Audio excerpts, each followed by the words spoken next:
The small, cloaked figure scurries away from the campsite, clutching in its hands its treasure. It runs and runs, maybe for miles. As the sun begins to rise in the east, it reaches its destination. Sitting around a campfire, waiting for its return, are multiple large, hairy individuals. So, when we last left you guys, you'd gone through your night's watches, and I believe it was Othig who was on final watch, and Othig noticed something strange. He never saw anything come into the camp, but there are definitely footprints leading away from Thanok.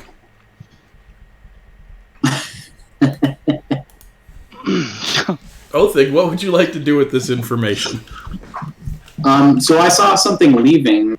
I can trace the tracks backwards, I'm guessing, so that's what I'd like to do. Okay, I don't know if you saw anything in particular leaving. I think you noticed the footprints. I don't remember 100%. I thought you said something about you saw a shadowy figure, but yeah, I thought I noticed something. Okay. Well, you begin beyond that, I think that was all we got. You begin to look around. Oh, yeah, and then you found the footprints, and I described them a little bit. They are three-toed with a toe in the back. They look very reptilian. Yes, that's right. Did we get a long rest? You did manage to get a long rest, so let me do that for you guys. Great. Mav appreciates that. Yeah. No doubt. After being blown up by the crab chest. Twice. So let me throw this map out there for you guys, just for a point of reference now. Not that anyone's counting how many times we got blown up. The island. You guys are at the crab battlefield, just north of there in the woods.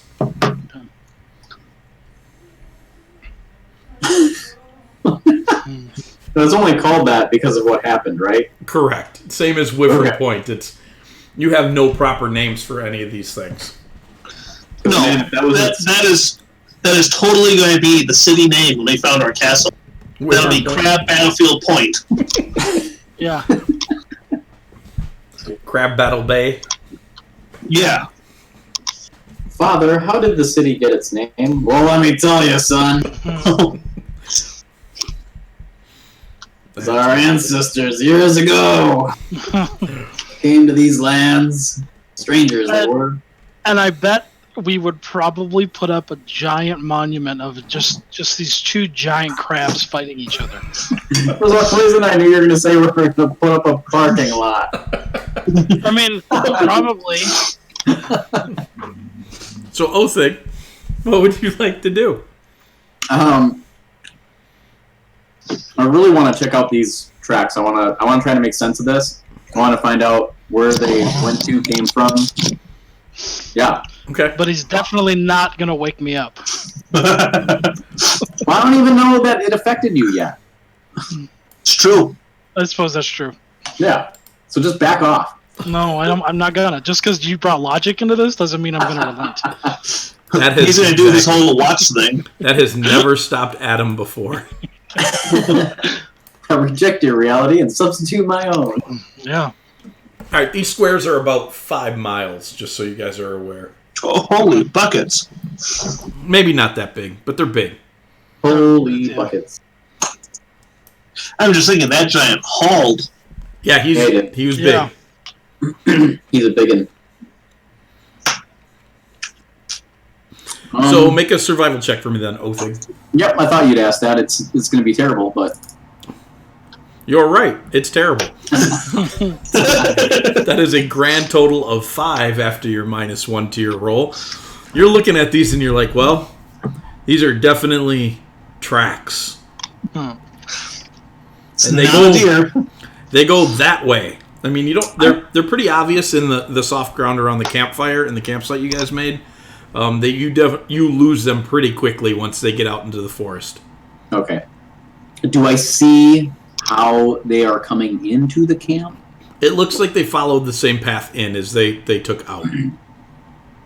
No, but I mean, like, do I see, like, where they traversed around maybe a particular member of my party? Oh, yeah. They're all around Othig stuff. No, you mean Thanks. Yeah, that's right. Thanik stuff. They're all Okay. Thanik stuff. I will now wake up Right. then. This matters because if it's my stuff, it's going to be totally different. Yeah. Yeah. I mean, I might just start wandering off, but probably not. But yeah, I'll wake up Thanik and probably talk to him about what I'm looking at. Okay. Thanak, you're awake. Othig has told you that there's tracks around you. I am.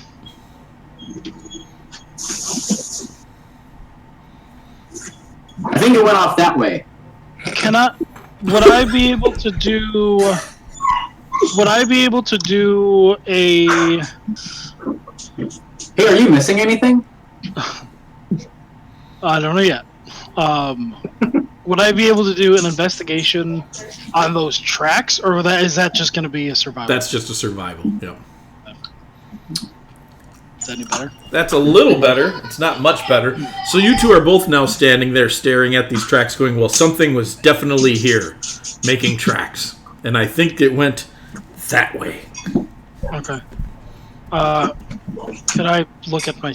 I mean, we should probably all look at our stuff to see if anybody's missing anything. Yeah.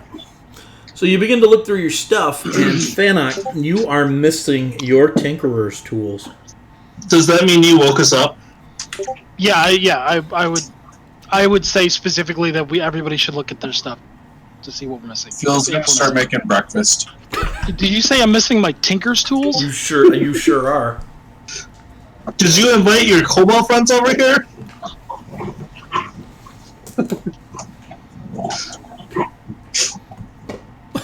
There's My no Cobalt friends are noise back coming in the from city Adam. somewhere. I think I've made him really mad. I immediately start screaming for Hazani, even though she's not here, to do a scrying on my stuff. Like, I think I might be able to yell loud enough for her to hear me. I just heard her start trying to ping it.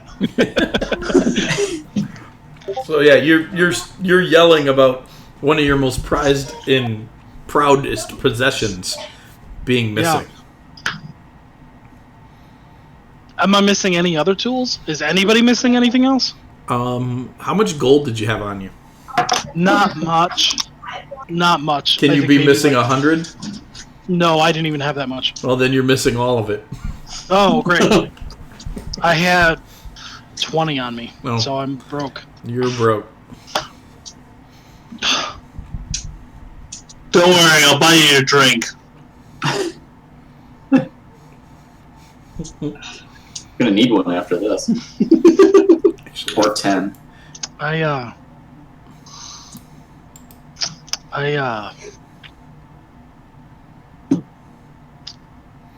You broke Adam. I did. Yeah, seriously. Mike, which direction do they go out of camp? They go deeper into the woods. Pretty much, well, On our way towards the ship? yeah. With the grid on there, it's not drawing angles real well.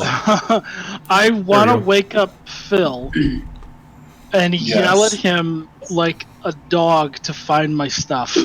I immediately summon 8 bloodhounds and turn into a bloodhound, and all of us just sit and stare at you. Yeah, find my stuff, boy. Meanwhile, Mav is like, I know exactly where these tracks went. Okay, good. Let's go.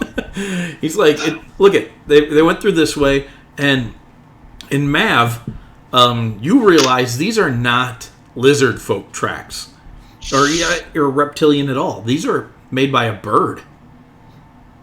Guys, birds. Probably a Puritan. Yes! Let's go! It could be a Periton. Oh, it Are was these right like- about this level. You guys were like level 6 when you almost got killed by them. Yeah. Probably. Alright, let's pack up camp and get hunting some Periton. I thought you were let's pack up camp and go home. We're turning this ship around. Get out of here. Screw that! I'm not Island's full of fighting Periton. those things. I'll just have to make some new stuff, I guess. Yeah, let's go get my stuff back. All right. So you go get your stuff back, and There are 9 bloodhounds leading the charge. All right. They're just charging through the woods. Mav, with his spectacular roll, puts them on the right track, and you guys begin to haul through the woods.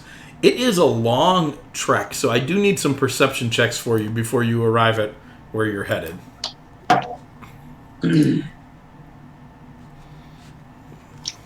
Nice. Hi-oh. Real nice.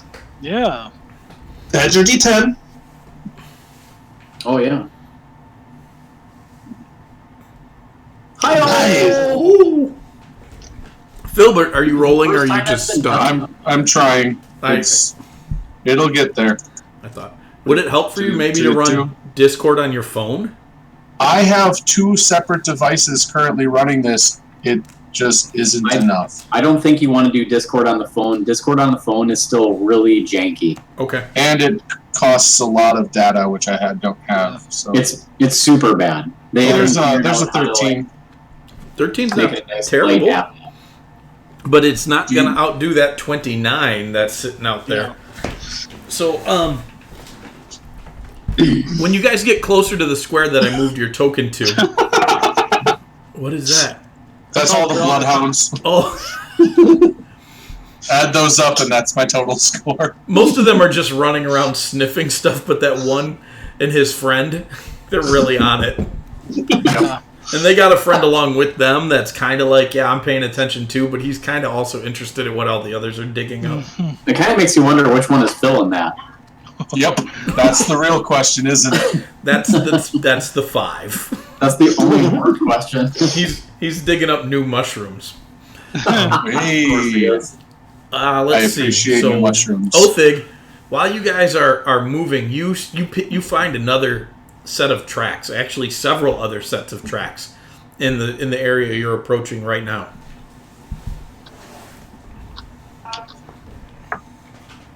Can we investigate the tracks? You sure can. Give me a survival check. They're humanoid. You know that much. You can have advantage at survival as well. Holy cow! You guys Well, I'm not actually proficient with survival, so. Oh. Could have fooled me. Yeah. And Matt is actually just winging it. He's like, I think this is what you're supposed to do. No, he definitely doesn't say think. He's like, this is what you do. Yeah, that's true. You're definitely picking up other skills because you haven't been able to write some contracts lately, apparently. Truth. So, Mav, what you pick up about these tracks is they're large humanoids. Whoever these guys are, they're 6, maybe 7 feet tall. They don't wear shoes. They have a normal amount of toes. I don't know exactly how many they'd have, but in the humanoid world, they have toes, and their toes all end in clawed nails. Okay. Anybody got any idea of what that might be? No. Can you describe it again? It's humanoid. Barefoot, large, with clawed toes. Like all the toes are clawed. Yep. Barefoot. I mean, I guess it could be a were creature, maybe, or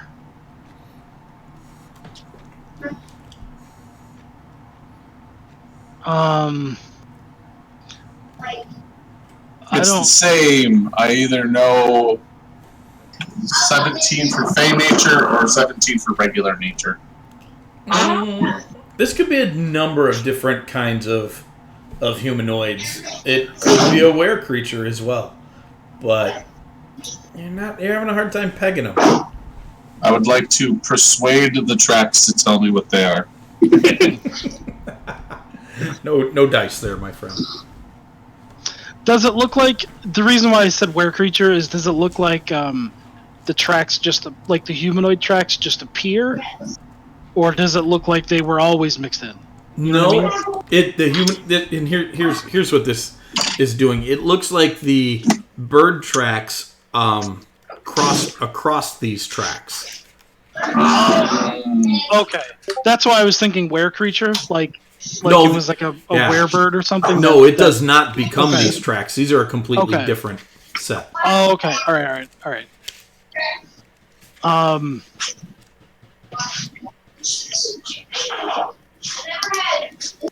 have no idea.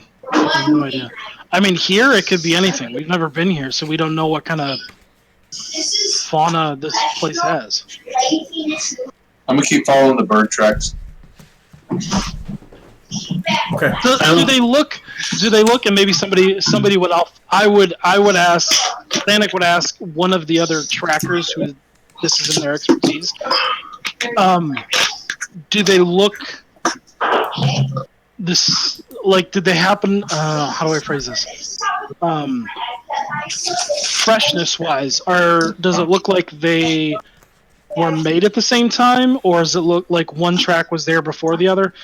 Questioning whether or not there was a handoff or some sort. So Mav, again with the hot survival checks tonight, he's looking at them, and the way these other tracks come together, and there's several creatures in this other path, it looks like they were maybe patrolling this area. Okay. There's so much background noise right now. There is a ton of background noise. I wonder if that's picking up all the kids. Yeah, it's all good. We'll switch over to push to talk. So you said one. Which one was patrolling? The humanoid tracks, not the bird tracks. So I would make a note of where those tracks. Do they split off? What do you mean split off? Like, is it like an X pattern where like they just cross paths? Or Yes, is it they intersect. Yeah. So where they intersect, I would make like a note or something on our map or whatever we're using as a map. But then keep following the bird tracks. Okay, so you're following the bloodhounds then too, because Phil took off after the birds too. Yeah. So you guys go about another half mile, and you find a small clearing, and you see smoke rising up from it and creeping through the trees. And I probably should get stealth checks at this point from you all, unless you don't want to be stealthy. I mean, I don't think that's an option. The bloodhounds are doing awesome. Wait, just say that. That's not right. You're the Bumpus Hounds right now from A Christmas Story. It's the first one. Okay. Oh, that's good. So, yep. It's really, oh my god. It's really hard to be stealthy with all of these bloodhounds and a couple of people in full plate, or in heavy armor, not full plate armor, but heavy armor. A few of you are doing a better job than others. Not many. So you're sneaking forward, and you get closer to this campfire, and there is a single figure sitting by it. It's probably only 3, maybe 4 feet tall, so it's shorter than you guys are on average. It has, yes, dog. It's fully cloaked, and you can see some dark, feathery-looking hands sticking out from the cloak, and it's monkeying with Thanok's tools, and it's definitely got bird feet. Okay, Mav is going to kind of motion for the others to stay still, and then he is going to go out and say, "Excuse me, sir, I believe those are mine." They're not yours, they're mine! Well, but you are with me! So, what does that 15 roll for? What's going on? Persuasion. The dogs all sit. Oh, okay. Nice. So Mav gets out there. He says, "Excuse me, sir, those are mine." And this creature turns and looks at you, and its face is that of a crow. It's got a big crow beak and eyes, and in a perfect Thanak voice, it says, "You're gonna get it!" And you guys need to roll initiative. What? What? Kenku! Can I roll initiative with advantage because I'm angry? No. No, you can't. Oh. And then it takes off running. Oops, no. No, that's not It's good. fast. Well, as it takes off running, it's not the only thing in the area. Several creatures leap out of the trees nearby, and you guys want to be on the forest map. So I'm going to put you around this dead tree here. This is the campfire. So Mav was out there. Wait, on which map? The forest. Okay. Like, were you talking in your sleep that it knew to say that? I mean, I probably yell that often in my sleep. And dropping out of the trees near all of you, not this guy. Spinny, spinny. Yeah, sorry, that was me. Spinny, spinny, spinny. I'm Are a sorry, I was group trying to of- fix you. Large, I'm not touching it. very large, hairy humanoids that you guys recognize as bugbears. Bugbears. Can you guys be surprised? I can't. like just in general? Can I pretend I'm surprised? Is that what you're asking? No, some of you guys can be surprised. Then some I mean, of you yeah, I can't. guess we can. I mean, I can be surprised. Okay, Yeah. as a character, can you be surprised? Yep. Okay, so only Filbert is not surprised.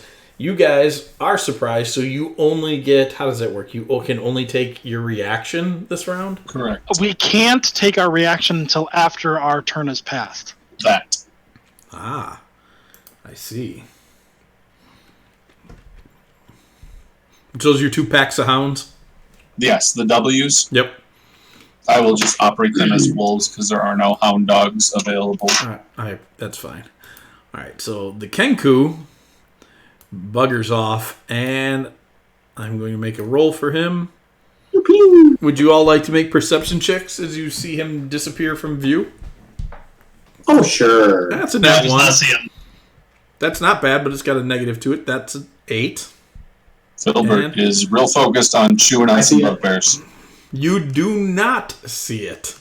What? The Kenku tears off into the woods and disappears into the brush. He's lucky. For real, he's lucky. He's All gonna get some guiding bolts in the back. Then the bugbear chief runs over here, and he is going to take 2 swings at Mav with a giant morning star. Bring it. That's going to be 1 hit and a miss. Man, And Ringo shifting. All right, so Mav is going to shift and not get clobbered with that hit. Or do you shift after you get hit? No, you shift before. We did this last week. Yeah. The bugbear looks really confused as his warning hammer or his morning star comes smashing down into the... I thought you called it a warning hammer. I did call it a warning hammer. I don't know what I That's meant. great. It's a hammer that warns you when you get Well, about to get hit. You can get such a thing. Filbert, you are not surprised, so you and your hound dogs can go. Well, the dogs would be surprised. I They're suppose worthless. that's true. So Filbert will just go and make a bite attack against the bugbear on his left. And miss, because I have advantage because pack tactics. And miss. Good job. I'm Yeah. proud of me. I think I only get the 1 attack. So that will be everything that Dire Doggo Filbert will do. Okay, sounds good. All right, then it's Thanok's turn, who is not going to go because he is surprised. Correct. And then Bugbear is going to Great. make his attack at Thanak, Oh, great. and you're going to get hit. Whoa, whoa, whoa. Dragging the combat tracker around again already this week. Combat tractor. The combat tracker. Oh, I forgot about that. Bugbear is going to make his attack on Thanak. Bugbear 2 and miss. Miss. Bugbear 3 is going to attack Othig and miss. Bugbear 4 is going to attack the doggos. Dire Wolf Doggo. Oh, and miss. These guys suck. Mav can't go. Othig can't go. And it's back to the Chief, who's going to go over to Mav and try to smush him again. Hey, hit the dog! And he's going to miss with his first attack, and his second attack is going to roll through. Oh my gosh, and miss. Wow. Whoa. Excellent. Filbert. Now you and your doggos get to go. How fun. So, Filbert is again going to attack the guy to his left, which I'm just going to click the advantage button this time. Yeah. Oh my and gosh. miss miserably. Good That's job. terrible. I'm so proud of That's you. a 1 and a 2 you rolled. Yep. And then the wolf pack is going to attack. It's going to attack the one to my left.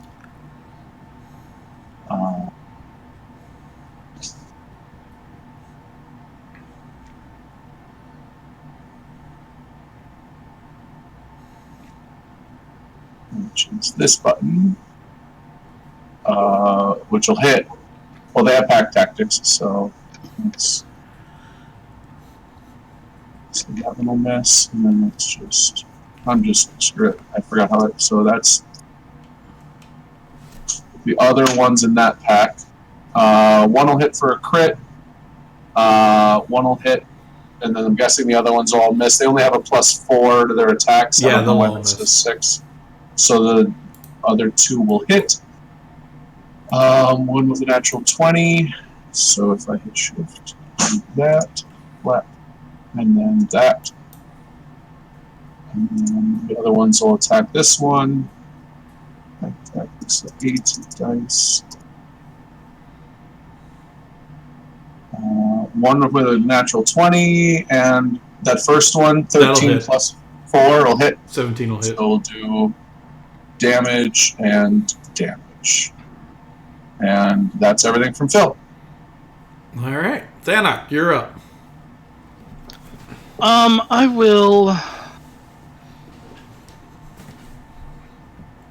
will take the option of a opportunity attack from Bugbear 2. Okay. And try to hit the Chieftain to get him off Mav. That Bugbear will miss. Okay. Oh, 16 misses. Feel like you almost got him. He just narrowly sidestepped you. Okay, that one hits. Nice clobber. I am going to also do a, what is that called? How does he... Action search. Oh, the wolves Action are eating search, him. I was like, who is eating him already? The wolves. Yep. Wolves is. Wolves. Yeah, so I'll do an action surge. Oh, you gotta be kidding me. You That's gotta be that kidding me. one. That's terrible. That is... We're doing well, guys. What, We got seven? this. You did recover. Okay. I'm surprised these guys ran into melee on us. Alright. And that's 14 both times. Alright. 4 hits. I did 26 damage, I guess. Whatever. I had this. You didn't have to attack him. I got this. I wanted him to have a more dangerous target than you, is what I wanted. Okay. I wanted him to feel threatened by somebody other than you. No one feels threatened here. All right, so that Bugbear is going to clobber Thanak in the back of his noggin. Well, that one definitely felt more threatened. And this Bugbear is going to attack Filbert. Bart. And he will clobber Filbert. And this Bugbear is going to attack Othig. It's your bugbear. And he's going to clobber Othig. This is a much better round for the bugbears. Yeah. This bugbear, well, he's going to attack Filbert too. Got him. Oh, miss. With a 16? Boo. It shouldn't miss. I'm a direwolf at the moment, which is not that high of an AC. Oh, good. Well, then I'm going to roll damage on you. Whap. And it's Mav's turn. Mav is going to whisper to the chief that he should have left me alone when he had the chance. Oh, no. Oh. Boom, baby! Yeah. Oh, Nice. that didn't go well for him at all. No. It didn't go well for him. So he stiffens up, and he, as you go to touch him with inflict wounds, and his cronies watch as his veins turn black and start to bulge out between his fur, and his eyeballs kind of just like bulge out and go dark, and then he topples over. Excellent. Man, I need to get proficiency in that. The intimidation is just not there. Only can teach you. It's you were about to yell, "I'm going to do that to you," and instead you went, "Oh, I'm sorry." Yeah. My bad. So Othig's up, and he's going to go Glavalicious and start hitting people. Glavalicious! It's so good. Bye-bye.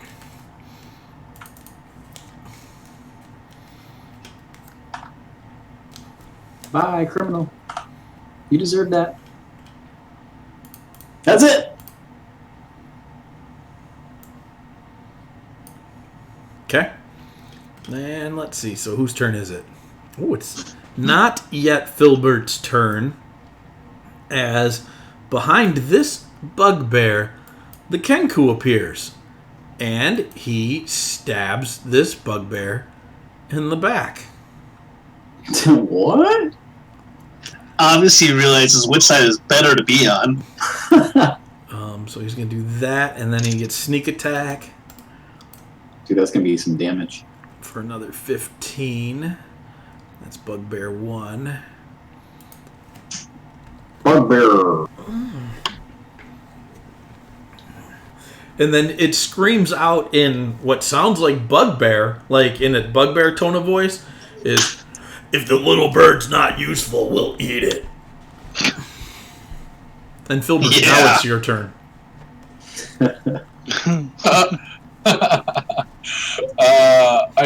I bork at him in a approving manner as I bite the bugbear. And yeah, so bork. Yeah. Ooh, that'll hit 26 Nice. with acid damage. Extra That's bars. garbage. That is a pretty terrible roll. The northern pack of wolves, actually, they're both going to attack number 3, so that's effective and helpful. Flap. Alright, so it's 1, 2, 3.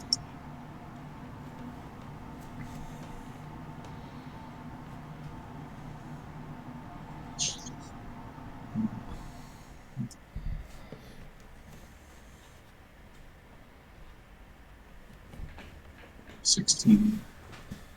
Whoa. Let's So see. many dice.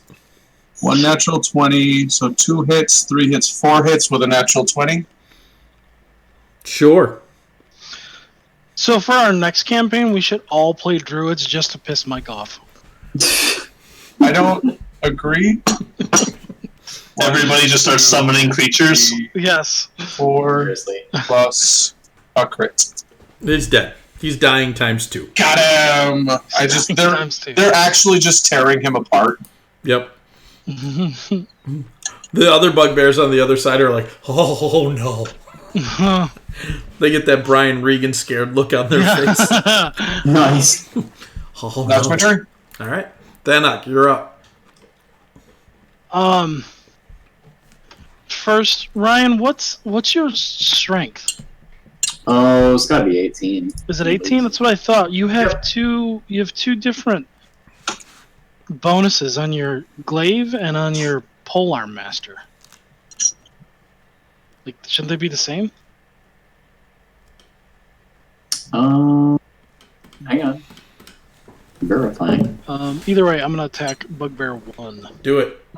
I've got 2 on attack and 1 on damage. No, what I'm saying is you have 2 different bonuses. Like, you have a +9 in your regular attack, and you have a +8 on your butt swing. Oh, you know what? Sorry, that I didn't remap that one. It's supposed to be +9. Okay. How is it +9, by the way? Huh? How is it plus? Did I do damage? How is it +9, by the way? I killed it. The of banishment weapon. Is a +2 or a +1? +1. I had a +1 from the Minotaur with spears. Oh, it stacks with that? Yep. That's cool. That's cool. That makes sense. Okay. So you clobber him hard And then- with that first attack. A move there. Thanks for pointing that out. I didn't even realize that I didn't do that one. I saw it was. I didn't know why it was different. I figured it was just an oversight of the man. I hit him again. Yeah, I remapped the My glaive, but I kid, didn't remap- hold on. Something just happened. My kid ordered pizza and didn't even consult me. Oh, I saw the Gus's car driving past my house, and I was like, I think he's lost. You can interrupt for pizza. That's the worst excuse I've ever heard in my life. Yeah, I love you too. Glad you're moving out in 3 weeks. I'm gonna miss you. Go eat your pizza. It smells good. Get it out of my office. I'm so glad that's on the recording. yeah. I'm gonna send that to him like all the time. I'm not even gonna miss you. Glad you're moving out. All right, you killed that guy and you ran down to the other guy. Is that what happened? Yep. And I Smushed hit him in the 11. face too. Yep. And he is going to take the disengage action and take off running. Not for long. Get him. Granite backs don't give up. Get him. He hasn't heard about the snake, has he? He has not. The 6-mile snake chase. Yeah. Mav is going to yell, "Remember the snake!" Fire. Snake for 6 miles. 6 miles. That's absurd. I don't think that applied damage to him. So you see this bugbear running, and he's got his morning star, and he's just trucking, and he just gets shot in the back, and his hands go up in the air, and he just falls forward into the bushes. And the last thing you see is a giant radiant hole in his chest. Nice. And then the Kenku hops over to Thanak, and it says, "You're gonna get it!" And he goes to give you your stuff back. I will snatch it from him, but like give him a side eye approvingly, if that makes sense. Of like, I think you stole my stuff, so I'm pissed at you, but you gave it back, so I kind of am not as mad as I was before, but I still have to show that I'm mad. Do any of you guys speak Goblin? No, but I might if I actually took a language when it says choice, like ever on any of my characters. you can't pick now. You should do that. Well, I speak Goblin. That's what I'm saying. Like This happened I in the might tournament, actually too. ever pick a language when it says choice. Doggo Filbert wants to pounce on this thing and lick it. Oh, it's flailing around and chirping, and it's yelling stuff in Goblin. But you, I guess, obviously don't understand it. Anybody speak Elvish? Yes. Okay, then you hear it say in Elvish, "This is not a situation I want to be in." I understood that. Mm-hmm. All right. I will let him up. Very good, very good, very good. And he's kind of like moving around, dusting himself off. He wipes his face from where you were licking him with his arm. I'll talk to him and I'll ask him. Were they chasing you too? And again, in Elven, he cocks his head to the side and he says, it's like a perfect accent. He says, "This one time I was forced to do things I didn't want to do, so I had that person eliminated." Excellent.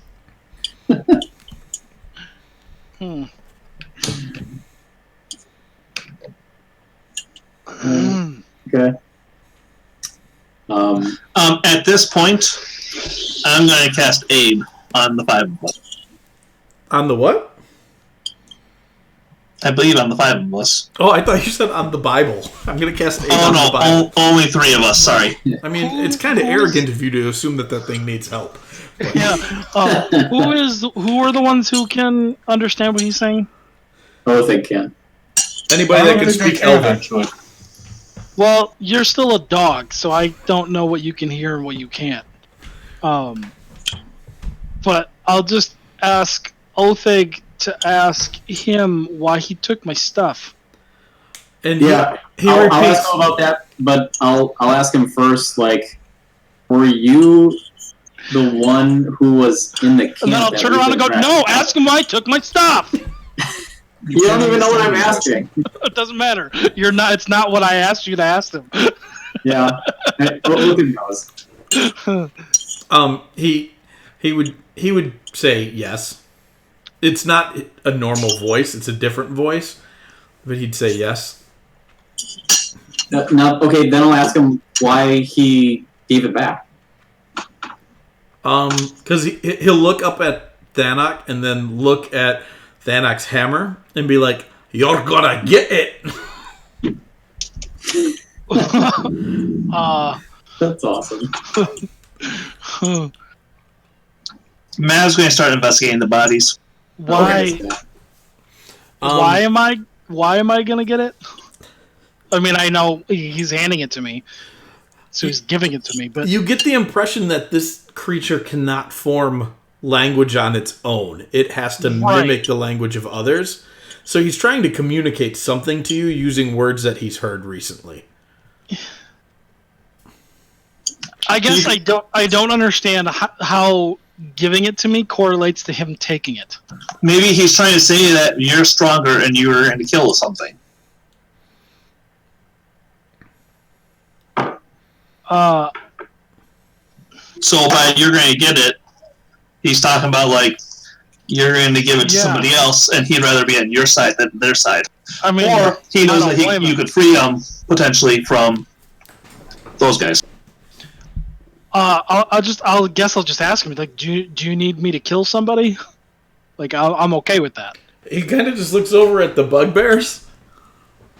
You needed us to kill them. And then he nods. So you stole my stuff to lure us over here so that we could kill these things for you?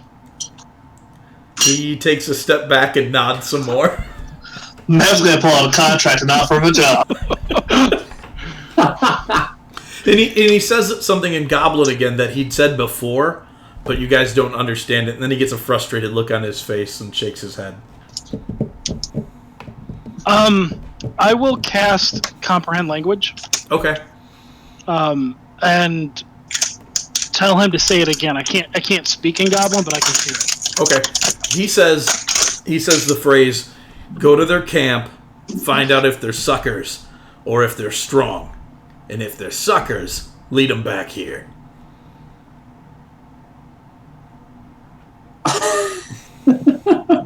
Well, we definitely weren't suckers. And then he starts clapping and chirping and shaking his head no. Like, no, you weren't. Okay. Awesome. And so you get the impression pretty easily that this guy stole from you to dupe the bugbears into thinking you were chumps. And that's why they jumped you and then quickly found out you were the exact opposite. So to Otheg, this guy seems like, understanding the situation, he seems like he's got a mind about him. We just can't communicate with him really well. So I'm going to try to find out, like, if I can communicate with him, like, that, like, whereabout does he live? He's he starts to sing a sea chanty. Excellent. Shrugs his shoulders and then makes drowning sounds. Whoa. He's not from around here. So you were on a ship. Can he point That's in like sank. what direction like he's from, so that we might have an understanding of like what continent maybe he came from? He points to the south. Oh. Wow.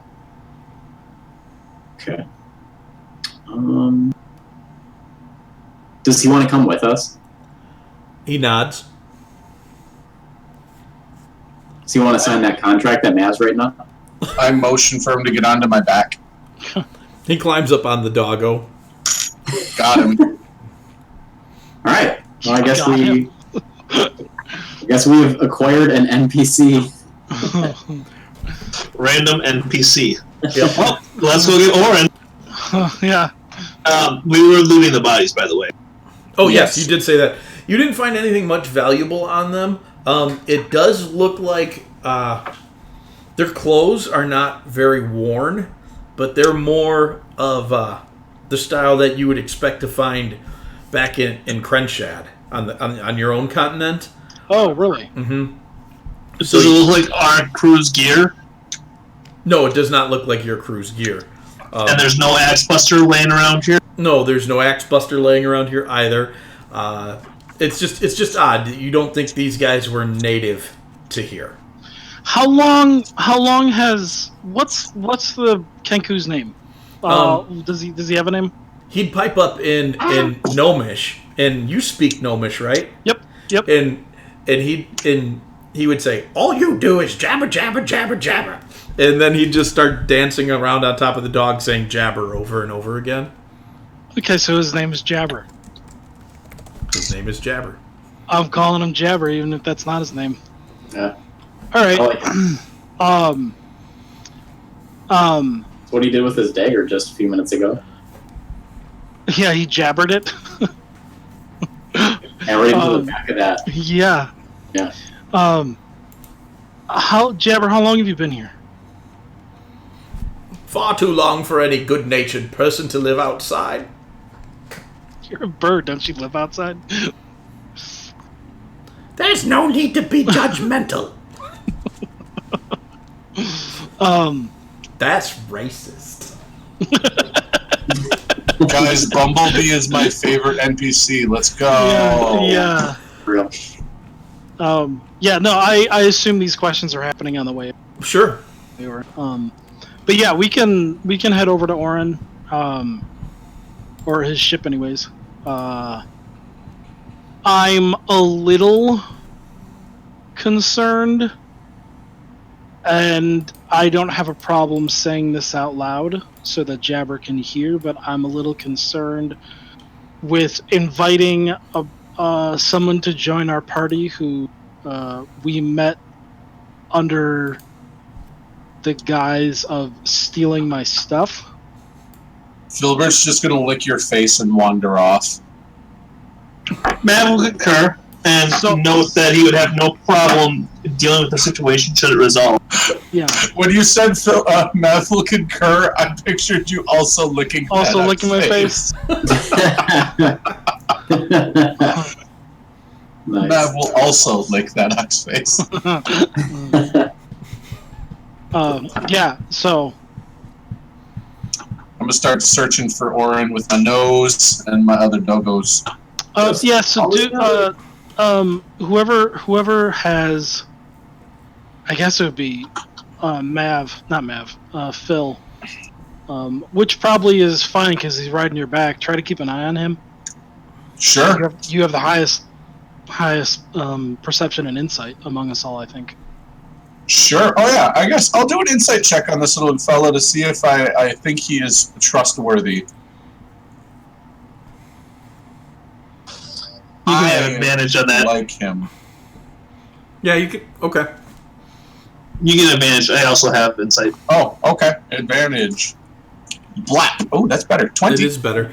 He's extraordinarily hard to read just by the way he communicates, and his avian facial expressions don't translate real well to Dwarvish. but he seems so far he's been friendly, and he was pretty forthright with returning stuff right away when he could have just gone. He could have just disappeared into the woods. So you get a pretty good feel for this guy. All right, wonderful. And just seeing what you've expected, although I don't know if Filbert would actually make this correlation. I was going to say you should just expect him to be weird. But being as Filbert, he... Yeah. Expect him this to guy be is normal. normal. Yeah. there it is. Filbert's back there like, man, this guy's kind of dull. Yeah. You picked up another boring individual. I would just say to Phil out loud, with Jabber clearly in earshot, keep an eye on him. So. Both eyes, as often as I can spare them. Yeah. Not you, dummy. No, I would leave that statement right where it is. Yeah. All right, so we're off to finding Orin. You guys make it to about here. Oh, hey, were the humanoids? Were those the bugbears? Yes, it was definitely the bugbears. Now that we've seen them. Mm-hmm. Okay. It's funny because you guys aren't real versed in other styles of humanoids, at least out in the wilds. The one that you've always seen, sure you've seen a bugbear before, but it was in the arena or it was in somebody's service. And at that point in time, they weren't more wild and feral like these guys kind of were becoming. They were normal. Yeah. And so to pick up on their footed tracks was just a little bit off for you. But it was real close. And not becoming it anymore. Nope. So you guys make it to about here, and it starts to get dark. You don't beat the sun to Orin's ship. Do you want to rest for the night, or do you want to press on in the dark?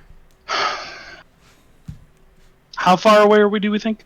You're probably about 5-6 miles. How much more travel time? You'll be going along the coast at this point, so it'll go a little bit quicker. But the coast here isn't all beaches and sunshine. It's really rocky in a lot of places, and so there's a lot of backtracking. It's still been faster, so it'll be hours, at least 3 hours. There also might be some nocturnal animals that might have an easier time seeing us on the beach if we're walking in the dark. The shore, whether it's beach or rocky, is definitely more exposed. Yeah. So we should probably hold up for the night. I'd agree. Okay. So you guys hold up for the night. You camp. Setting watches. Make perception checks for watches. Yeah, we'll probably all do it. Yep. That's a... It's a 16. I rolled the wrong one. Okay. Othig's done looking for stuff. He found all the stuff the night before. Yeah. Oh, hey. Yeah. Progressive. No, Geico was the old one. I feel like by this point in his life and progression, he's starting to adapt that elven trance thing where he doesn't sleep all night, so his perception at night's real good. Filbert. So you guys don't see anything outright, but several times throughout the night you hear predator and prey getting into a tussle nearby. It sounds pretty foresty. It's pretty natural. You guys, again, you're not akin to the forest. You're more used to plains, but you heard like the screeching of a avian nighttime predator taking out a smaller rodent-style creature multiple times. The stuff here sounds a little bit bigger, but not a lot. Filbert, you do definitely, at one point in time, you definitely hear owls. Like it sounds like maybe even a flock of them. They're having a bit of a powwow off into the trees, but nothing comes of it. I will just let Albert flutter off to investigate. Okay. Have him make a perception check.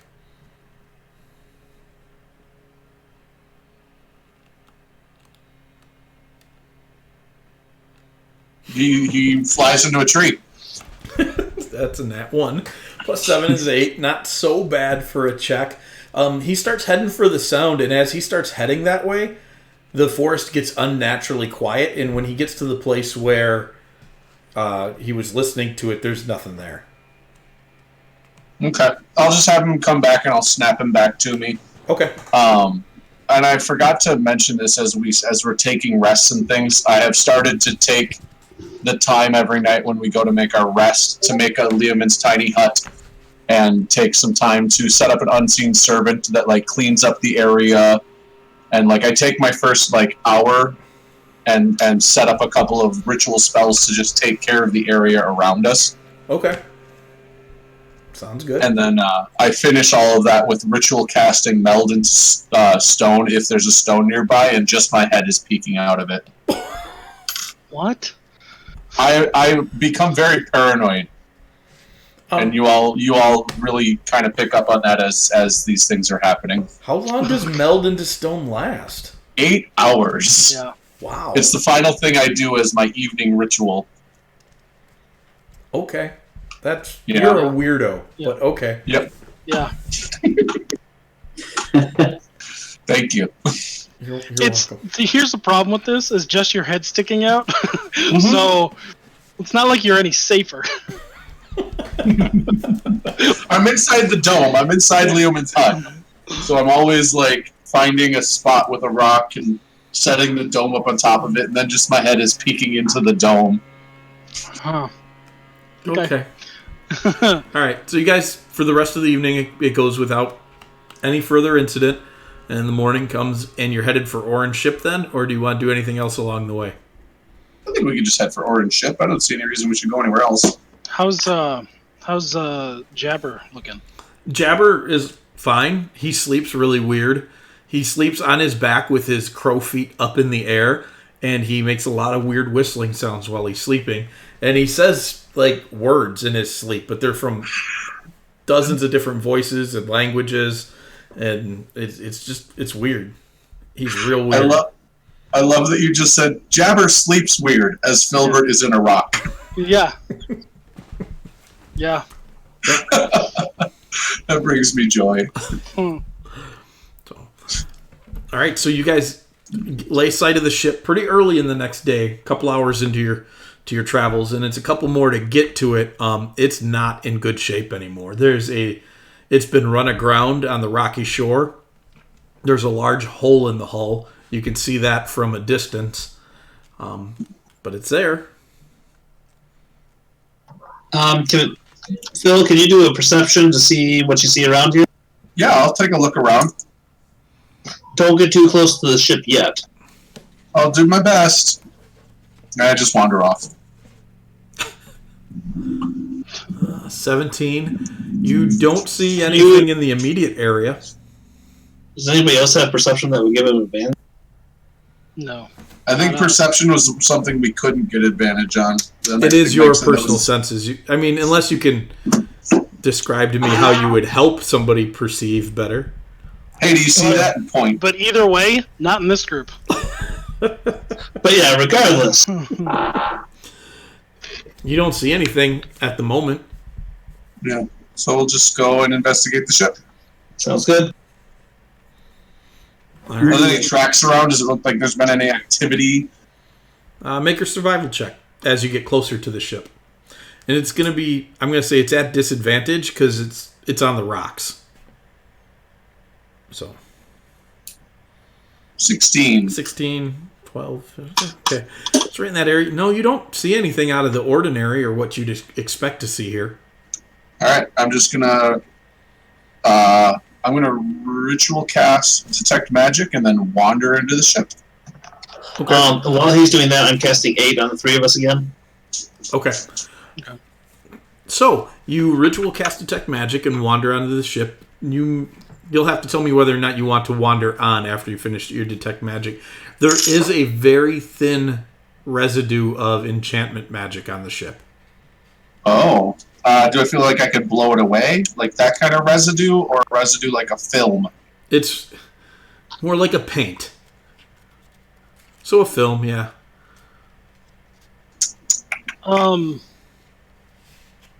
With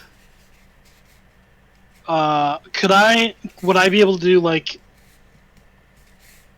Would I be able to do an Arcana check to see if that enchantment is that what was causing everybody to fall asleep, or if that was something more recent?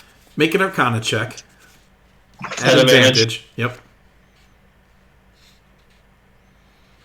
17. 17. You. That's a very reasonable conclusion to make.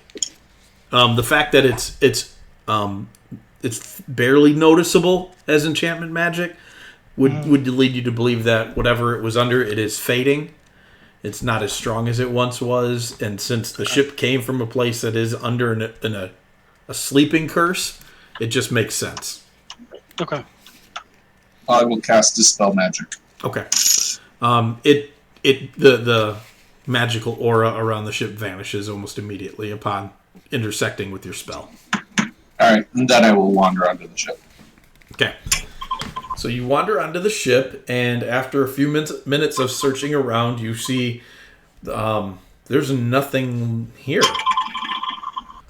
Everything is gone. The supplies have been taken, the rigging has been undone, so the ropes and all that are gone, the sails are gone, everything is gone. Tracks? Make a survival check for me. Gonna be awful. Well, It's not awful. Othig, you're feeling a little off about the whole thing, and you're like, I don't know, we're not going to find anything here. And so you kind of face one of the outward rails, and you see very large scratch marks in the rails. Oh. Like from birds? Perhaps.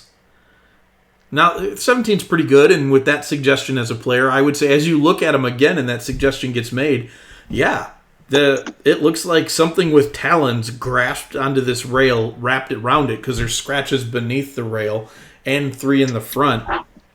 And then you see, now that you're kind of on this track, you look across the deck, and you see all sorts of odd scratch marks on the deck, too, now that you kind of know what you're looking for, that you might not have picked up on. Does Jabber recognize these, or does he know of like another, like a group of his kind that are on this island? He would point to himself and shake his head, but then he would point to the mountains back towards the ruins, and he would flap his arms. So possibly some birds over there. Yeah. Would we be able to like guesstimate how big the creature is? The creatures, like based on how far spread apart the talon scratches are. Filbert, what's that nature roll for what? I was just trying to identify creatures. But Okay, that's what I thought you were doing. It's pretty hard to say, but the track spacing is larger than Jabber's. It's significantly larger. Can I do a nature check? Sure. Or is that okay? I don't want to overdo it. Yeah, these creatures are probably 5, maybe 6 feet tall. Okay. Okay. All right. Or at least their feet are that big.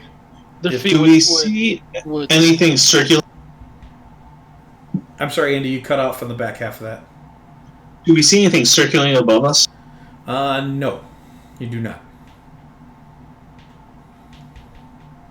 Do we have a map with us, right? oh, You we've have kind a- of been making one. Yeah, you've been making one.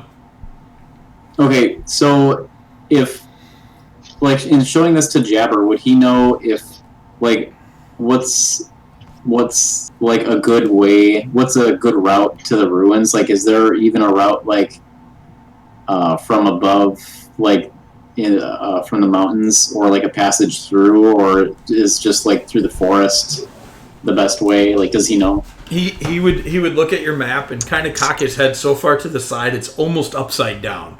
Like he's looking at it sideways, And then he turns your map around, and then he turns his head all the way to the other side, and then he turns it back the other way, and his head follows it, and he just starts to do that, and then he gives it back to you and points towards the mountains.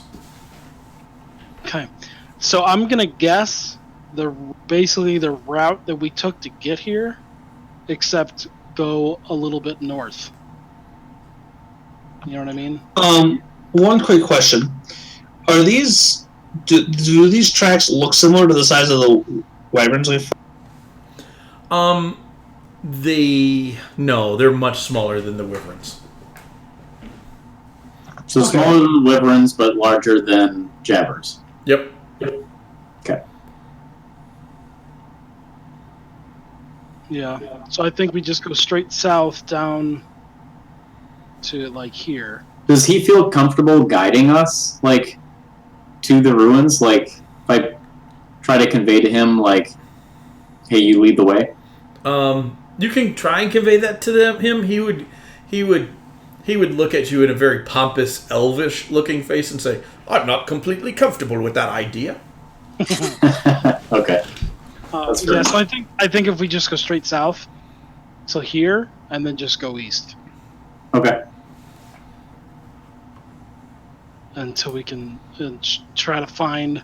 So, like, stay between the trees and the mountain towards the ruins? Yeah, I mean, because we know the ruins are over here. Like, we sort of.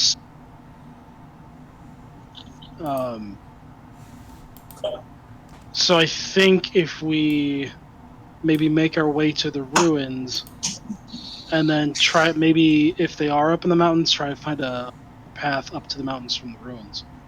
Okay. You know what I mean? Yeah. My thought process is maybe the ruins are now inhabited by these bird creatures, and if not, it's possible that whoever lived in the ruins also made a path up to the mountains. But that's completely made up by me, so who knows if that's true. Yeah. Well, only one way to find out. Okay. While you guys are traveling, you're traveling along, and Jabber kind of starts to chirp a little bit, and then he gets more excited, and then you hear the elf voice again, and he's all, "Would you like to hear a story, son?" Yeah. I'll say, "Sure, Dad." And he chirps a little bit. You think it's almost a giggle, and he begins to recite. It's obviously, for some reason, he was present with an elvish man with his children at some point in time. This elvish man tells a story about birds that could sing songs that would lure people to their deaths. Oh. Did we? Actually,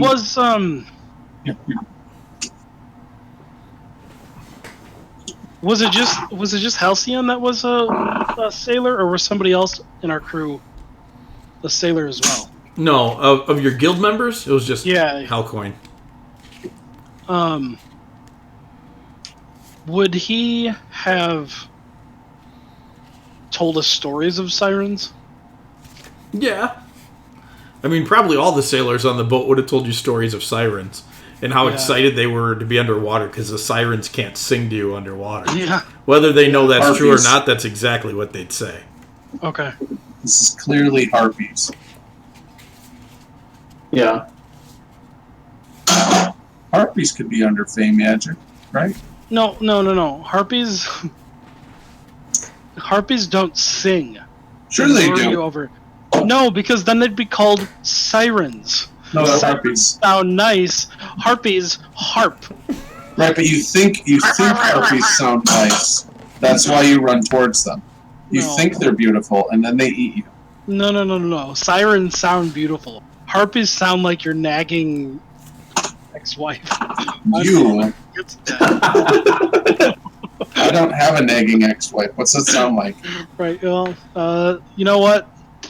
I pray you never find out. Moving on. Yeah. Moving on. As Filbert and Thanak are having this conversation, the gnome voice comes back out and he's like, "You're both probably right for a change." Huh.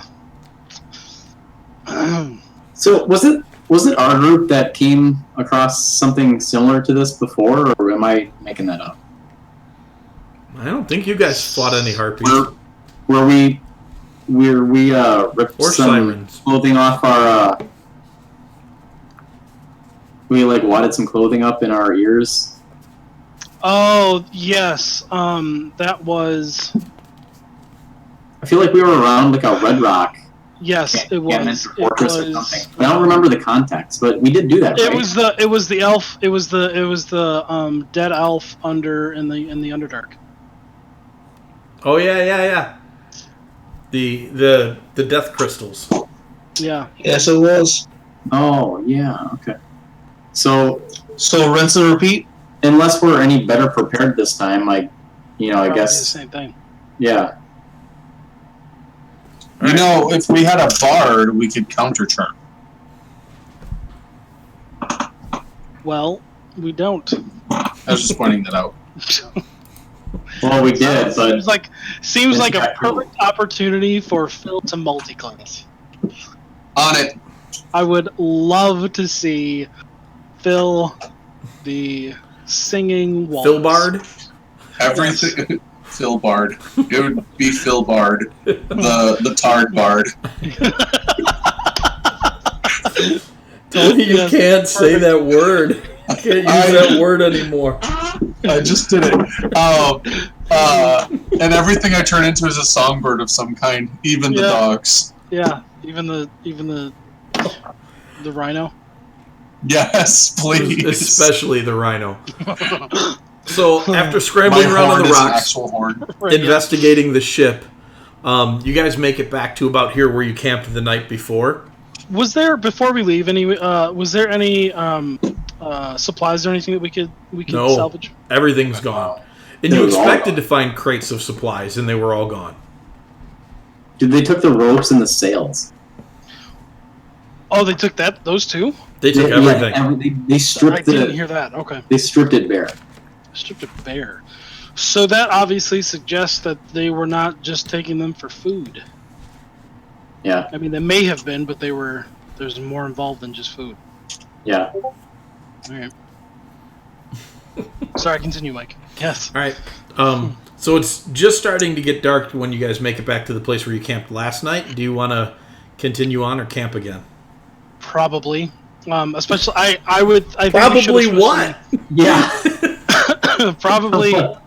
You asked two questions, so the first one. Okay.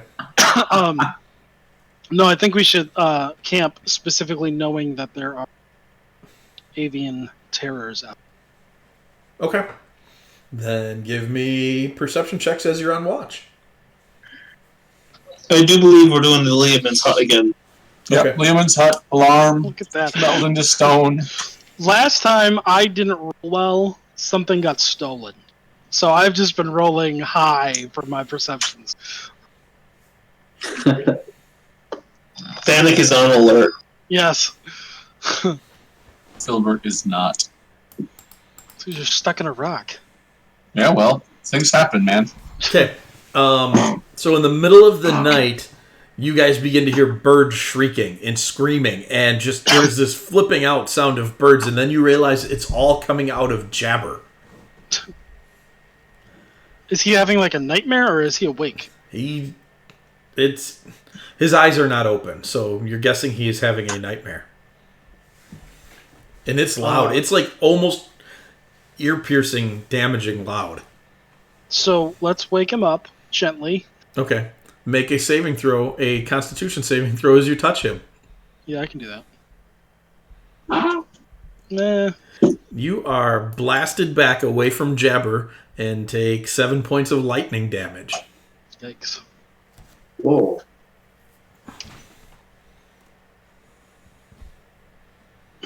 Um, I'm gonna wow. mash my gong. All right. So you start banging on your gong, and Mav is trying to figure out through Arcana what's going on, and you guys aren't putting much together.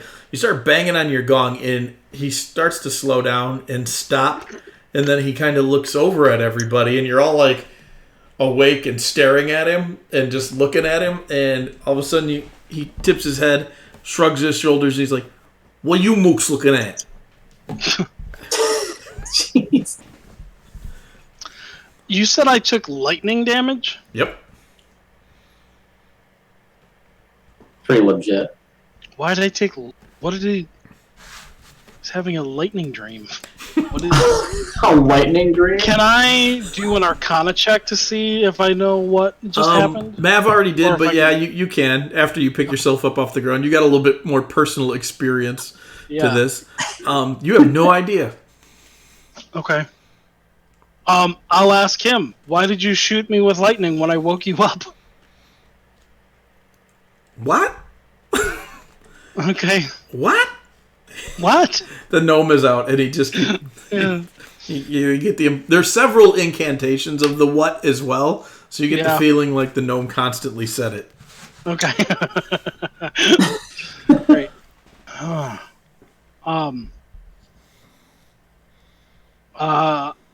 I'll tell him were you having a nightmare? I'll tell him, were you having a nightmare?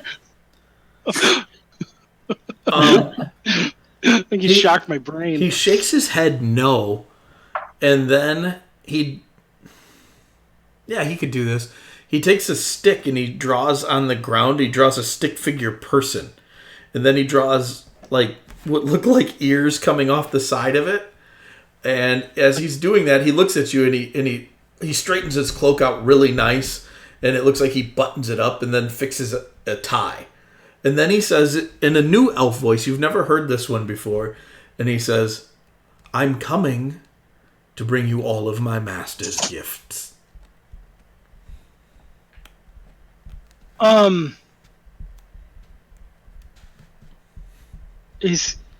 I want to say that he's drawing an elf, but I don't think he was. I think he was drawing somebody from the Fae.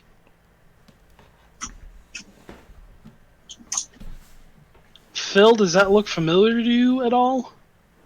Yeah, I know exactly what that is. I don't actually know if I know that, but I got a 23. It looks kind of like an elf. But there's a lot of elfy-looking creatures in the Fae. Yeah. I'm coming to bring you all of my master's gifts. Yeah. Alright. Who is your master, and what are his gifts? Who's your daddy and what does he do? Thank you. I didn't want to do the Arnold voice. I was like, I really hope this makes it out there. Adam beat me to that by seriously half a second. He's really good at that. I was just loosening my jowls to do a good Arnold voice.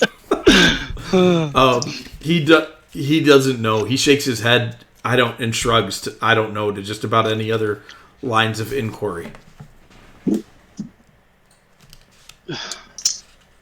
All right. Get back to sleep. All right. All right. Yeah. You guys go back to sleep, and the rest Grumbly. of the night goes normally. You don't have any other incidents. As normal as this group is gonna get. Seriously. Honestly, we're all pretty weird except for Othig, who's just like, what? Who are these people? Yeah, I love it. All right, so let's see, you guys. The next day, you get up and you will make it to here. Okay. And I'm gonna make a few checks. And then counter check. Okay. There's one point in time you guys are moving into an area and Jabber stops you and he points up into the trees and he makes a flapping motion and then he swings his butt around and starts smacking you with it. And then With his butt? Yep. Then he sneaks down and scurries off the opposite direction of where he just pointed. Do I feel like he's trying to tell us there are wyvern around? Nope, never mind. Nope. Phil, you not only do you not get the wyvern connection that he's trying to make, but you mimic his actions just for fun and then follow him. Yep, I sure do. That was what I was going to say I do to Thanak to see if he can figure it out. Well, now I think that Phil knows what's going on, so I'll just follow Phil. You have to do it to someone else. No, I don't. So you guys work your way around, not getting involved with whatever was that way, and you're going now to a new map. Did we solve the wyvern butt puzzle? I don't know. I don't know.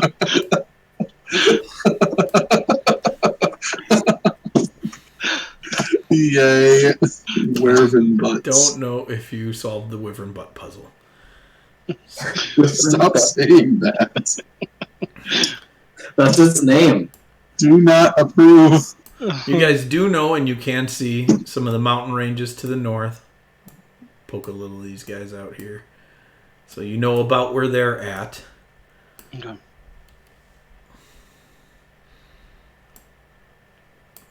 That's pretty good.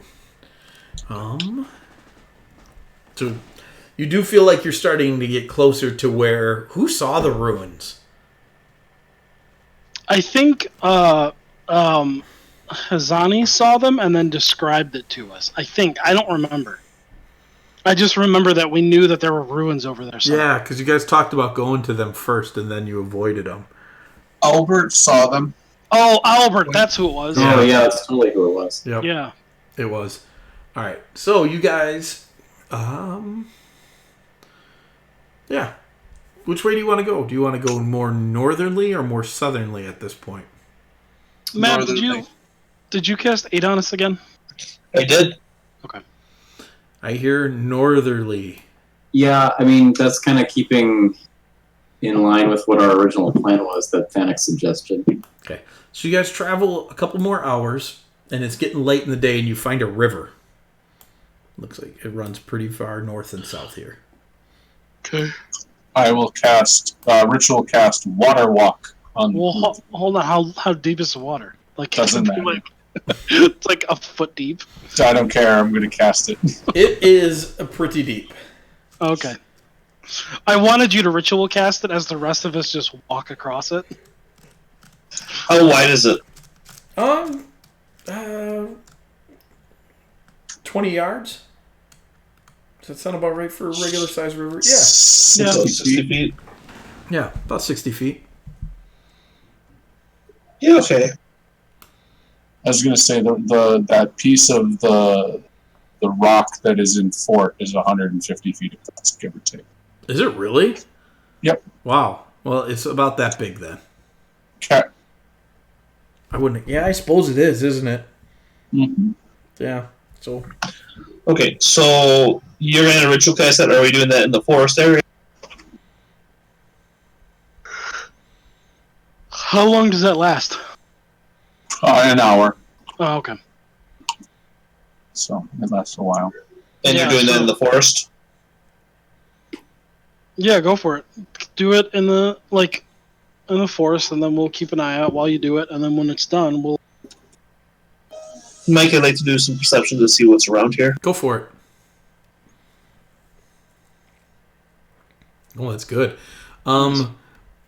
You make out through the trees a little bit. You don't see much else, but you definitely can make out on the other side of the river some cliffs coming up above the trees as you start to check. You use some of the gapping that the river has created to get a good view.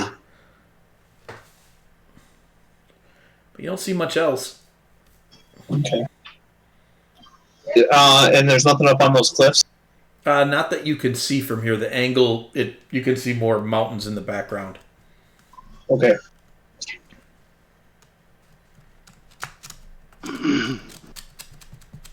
Alright, so you guys ritual cast water walk, and you go across the river? Yeah. Alright, make perception checks for me as you cross the river.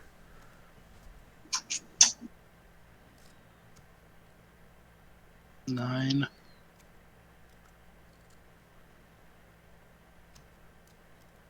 Not as good as the last one. That's a Perception? 9, 6, yep. Yeah, perception. 13, and Ryan is missing if you want to do his, Mike. Oh, I didn't realize Ryan was missing. He said BRB. Oh, cool. Missed it. So 11. I'm pretty sure he's at a -1. Yeah. So you guys, none of you see this coming. You hear it before you actually see it. There are 3 to 4 dozen large bird folk that land all around you in the trees and are circling around above you. They are all wielding large spears and pole arms. Yep, Filbert, you poof, you disappear and show up 60 feet, 30 feet away. And immediately several of them zone in on you, and they're diving on you at the moment. On Filbert. The others are just being circled. Wait, they're diving. So Filbert just separated himself from the pack, and now they're all after him? That's the way it looks. I'm turning into a rhino. No, you should turn into a giant dire porcupine. No, giant elk. That's what I become. Giant dire porcupine. Dire porcupine. Can I be a rhino-sized porcupine? No, because that... Can I be a dire wolf-sized porcupine? The idea is becoming a large natural creature. Yeah, you can be a rhino-sized porcupine. Sure, why not? I do that and then butt to the air. All right. I need to make dexterity saving throws. Okay, so 2 of the 3 eagle-like Aarakocra peel off, and the third one's like, oh no, oh no, oh no, oh no, oh no. And he gets skewered a whole bunch. I will then roll over on top of him. Oh, okay, so that's going to be initiative then.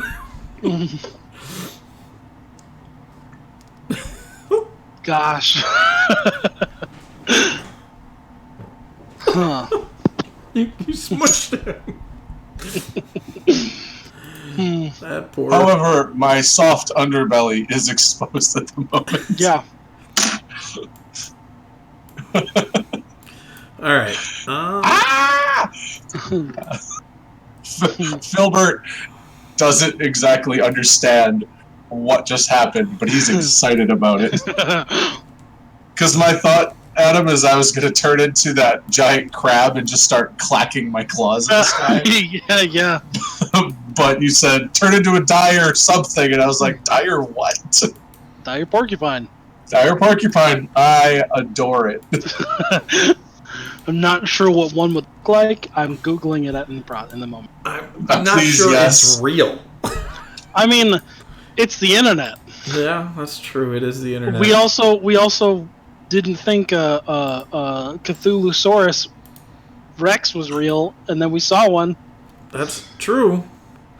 That's real true. All right, let's get you guys here. Filbert's over there. You guys are down here. What is going on with a porcupine? A dire porcupine. A dire porcupine, really? It's a porcupine. It's a spiked porcupine with bony protrusions everywhere. Oh my gosh. I mean, I guess I don't know. Yeah. All right.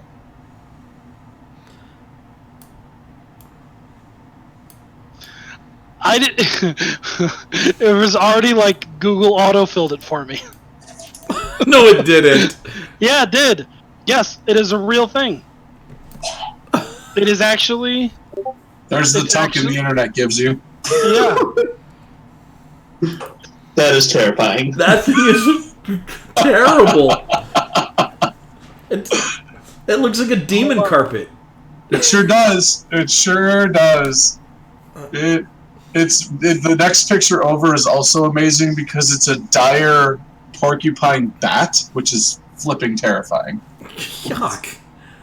Alright, so currently, several of the warriors dive on you guys, on the Aarakocra, and Filbert, in initiative, Jabber's up first. Jabber is going to take a bonus action to hide. Good call. And he dives under some bushes, and you currently don't see him. Yep. Filbert, your turn. Would I be able to ascertain if these creatures intended to be killy, or if they wanted to be takey? Make an insight check. At disadvantage because you just got scared and then you smushed one. I did. Did that one die? 19. Nice. So you're pretty sure that the only reason they dove on you and attacked you is because it looked like you were trying to flee. The others weren't attacking yet, so they could have easily been ambushed you. They are all also carrying longbows, so they could have shot you up if they wanted to. That's fair. Is the one that's under me dead? Let me see. He rolled. I was a lot of damage. He rolled bad. Okay. He is not breathing at the moment. I would like to try and cast. You're a porcupine. I know. I'm gonna think about that in a second. I'm trying to figure out if I have the spells for this. I'll think about being a porcupine later. All I picture Phil saying is, "Yeah, not the point." He's not breathing. It's all Silver's gonna turn back into a person, and I'm gonna cast Goodberry, and my arms are just gonna be filled with good berries, and I'm just gonna dump them on his body and start trying to press them into him. So there are 10 good berries on top of this fella, and I'm just like, oh no, I broke it, oh no. And I'm yelling, guys, Mav, revivify, help! That's somebody's drawing of a dire porcupine. That'll be my turn. Oh, God. I know. That's not okay. Mav, they scared me. I think I killed one. I'm in the bushes over here. And I'll start flapping, and I'm just trying to press these good berries into this fella. Make a. Oh, I have healing word. I totally could have used healing word. Too late. This is better. Are you sure? No. It's more Phil than healing word is. Actually, yeah, I'll just use healing word. Okay. But I'm yelling all of those things. Yeah. Because those are the words that I'm using to try and heal him. Okay. I'm going to make death saving throws for him. Oh. I was going to say, this is all pretty immediate, so I don't know. Okay. It's a 1d4 plus 1. I'm just seeing if he even survives for you to be able to give him that. All right. Oh no! He's got a nat 20 in there before he would have expired. Yay! So Filbert is standing over there casting healing word, followed immediately by Goodberry and everything else. The others are diving and circling on him, and their friend sits up and breathes, and they all land alongside of you guys, and they have their pole arms drawn on you. Is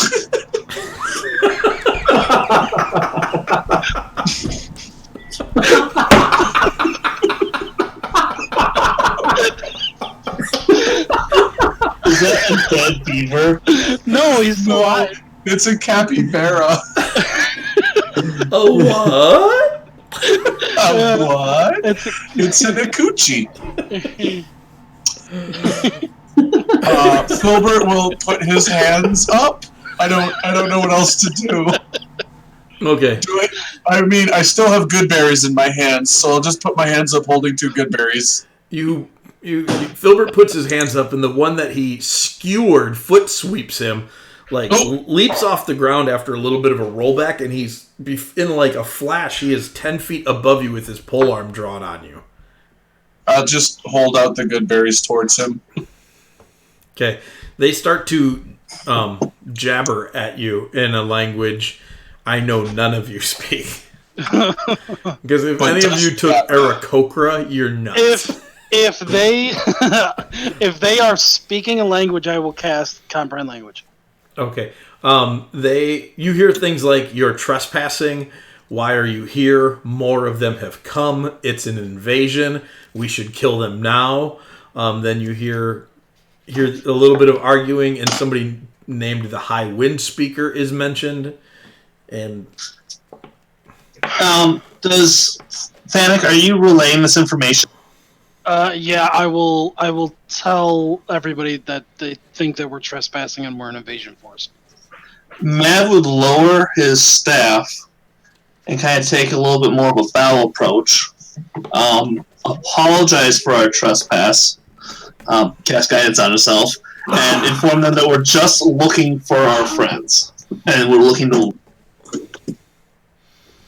Ooh, good call with the leaving part. That's guessing that they speak common. Do they speak common? Mav will say that in all 4 languages that he knows. what all are you speaking? Common, Dwarvish, Undercommon, and Celestial. One of them lands. They look more agitated as you begin to speak more words. They calm down a little bit when you lower your weapons, but continue to circle. The minute you start speaking Celestial, one of them cocks their head off to the side and then looks at you and lands within striking distance for him, not for you. So he actually probably right here. And it doesn't speak Celestial well, but it begins to communicate, and it basically asks again for you to clarify why you're here. Mav would clarify, this time only in Celestial, and a little bit slower and louder, because, hard of hearing, you speak louder. Yep. And pretty much just reiterate, You we're also here do for that our with shipwrecked blind friends. What's that? people. You also speak louder and slower when you find out Yes. somebody's blind. That's true, yes. what people do. So we're just looking for our friends that were shipwrecked to take them and ourselves off this island. It says something, again, in the language you don't understand, but Thanak hears it, and this guy says, keep them here. And he takes back off and heads up the side of the cliff. Do I, with comprehend language, do I know what language? Not really. It Or doesn't is give it you an just- insight to that. Okay. So it's about 20 minutes that you're going to be here. Does anybody want to do anything in the meantime? Mav would reiterate that we should lower our weapons. Yeah, definitely. And also Mav. ask if Phil can join us. Mav, is that one still hurt? I think I broke it. That one is definitely still hurt. Can I fix it some more? Can you fix it some more? Mav would offer to heal in... None Sign of the language? others understand you. Yeah, that's like, can he just kind of pull out his healer's kit and be like, help? I'm still holding all the berries. Make a persuasion check at disadvantage. Because you are communicating through a language barrier and they're really mad at you. Can he use guidance? Yes, you can. Because they wouldn't understand you casting a spell. 23. They'll allow it, and they'll allow Filbert to move back over towards the group.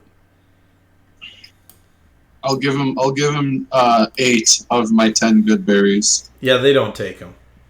Oh, well then I'll just hold on to them. Everybody take 2 good berries.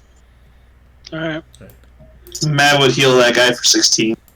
Othig, you find a jabber between your legs, hiding very proficiently. That's what she Nice.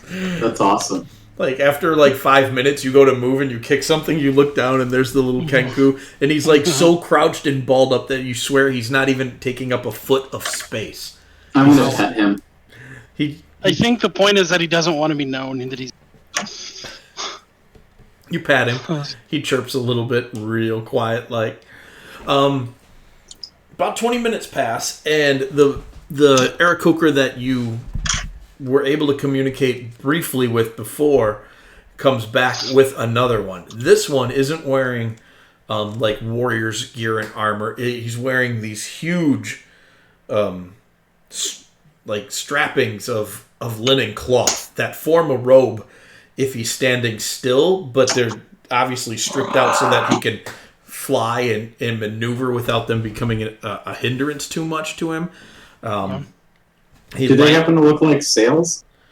Yeah, they're pretty canvassy. Yeah. But they don't look... They look in better shape than that sail would have been. Okay.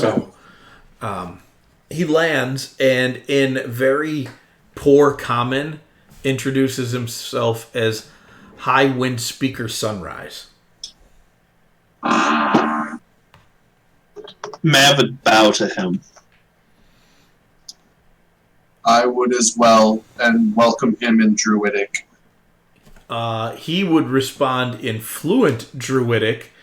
You are the one that porcupined my cousin? I can still hear that, right? That's a Druidic, actually. How long does Common comprehension language language last? Yeah. No. It lasts like an hour, I think. Fanny busts a gut. Yeah. I would explain what a method is and why I panic when things attack me. He kind of shakes his head at you. He's like, it's really not your fault. He would crash into a tree if at every given opportunity. And he kind of just looks over at them and he's like, barely made it into the hunter cast. Nice. I would be portraying this conversation to my folk unless he instructs me not to. He wouldn't. He would. You talk, I'll translate. Oh, there we go. So then it's not weird. It's not like a broken conversation. No, that works. I like that. He would say, your coming is very fortuitous. Would you accompany us to our city? Oh, yes, please. We're looking for some other dwarves and a lizard girl. Yes, we found them on a ship marooned on this island. Wonderful. Are there more of those giants around? Hopefully not today. It broke our other ship in half, and half of it was thrown this way. Did you see where it went? It whooshed over our ruins with quite a great amount of speed. Yes. I would ask him very directly, if we find ourselves in good standings, would you be willing to acquire our goods from that? It is far from here, and you are not in good standing. That's why I said, if we find ourselves in good standing. Come, we will speak more of these things in the ruins. Good. And you guys don't have to kill the Aarakocra that I didn't want you to kill. But I thought you might, so they were all in the combat tracker. Fantastic. So they fly you up to the ruins of Kelboria. And when you land there, you realize, now that you're going up, that this cliff isn't made of stone. It's an old tree trunk. Oh. That's so cool. But it's so old it's petrified at this point. And so you land on these ruins and the ruins they're stone, but they're made of giant petrified wood. So Nice. the stone was masoned out of that at a different point in time to build what's left here. It's so cool. And he would explain to you that these are the ruins of the ancient life tree of Kelboria, and that this is all that remains of their people. And I assume that name doesn't mean anything to us. Nothing at all. Okay. Yeah, we didn't murder over them while you were gone. It is the change up. It almost happened because Phil porcupined one. Yep, that happened. I got nothing. So he would ask you again why you've come, and he'd be weighing your responses. You get the thought that he is sizing you up for something. Okay. I would tell him of our deeds back on the mainland, and that we were able to find the location of our father, and we've come to acquire him and our comrades. and possibly figure out why the sleeping curse has fallen on an entire city. He would be surprised that you don't know. Don't know what. Why the sleeping curses come. Oh. Because you speak the druidic language. Yeah. And you mentioned methods in the Fae. I would tell him I'm really bad at paying attention. He would start laughing like a bird would laugh. It's really kind of disturbing because it's not a bird mimicking human laughter. It's a bird genuinely cackling at something. It's a very unnerving sound.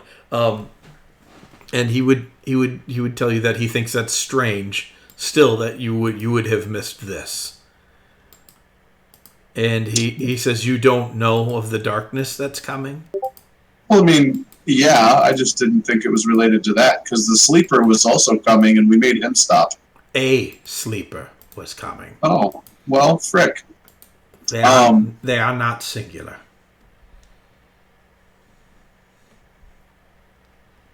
That's good to know. That is really good to know. Who is trying to awaken the darkness? The sleepers. You don't pay attention, do you? Well, I don't. But the gnolls are waking up the sleepers. Who's in charge of the gnolls? I'm sorry, the Will Ferrell meme.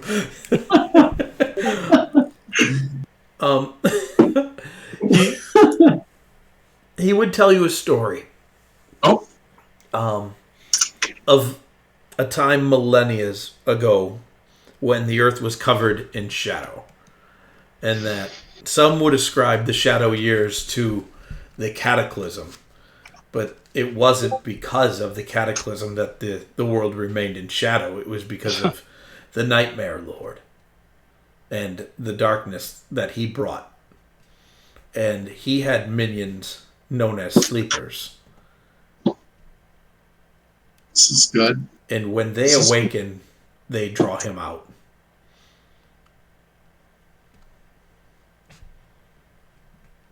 Okay. Okay. So someone has set about waking the sleepers.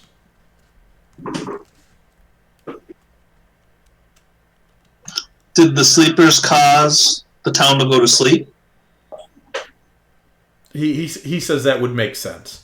If you describe to him what happened, he would absolutely tell you that's what happened. Is there a way to reverse that? Perhaps.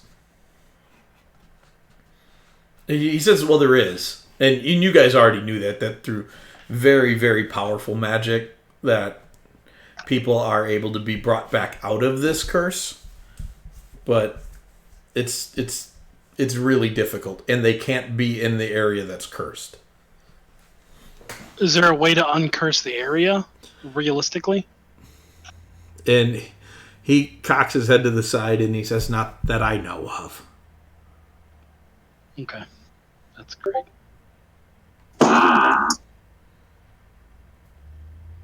Yeah.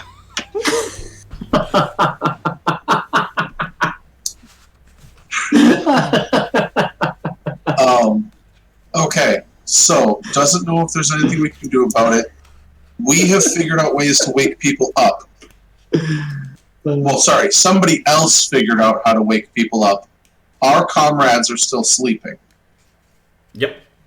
And he doesn't know of any way to wake them up. He does not have the power to wake them up.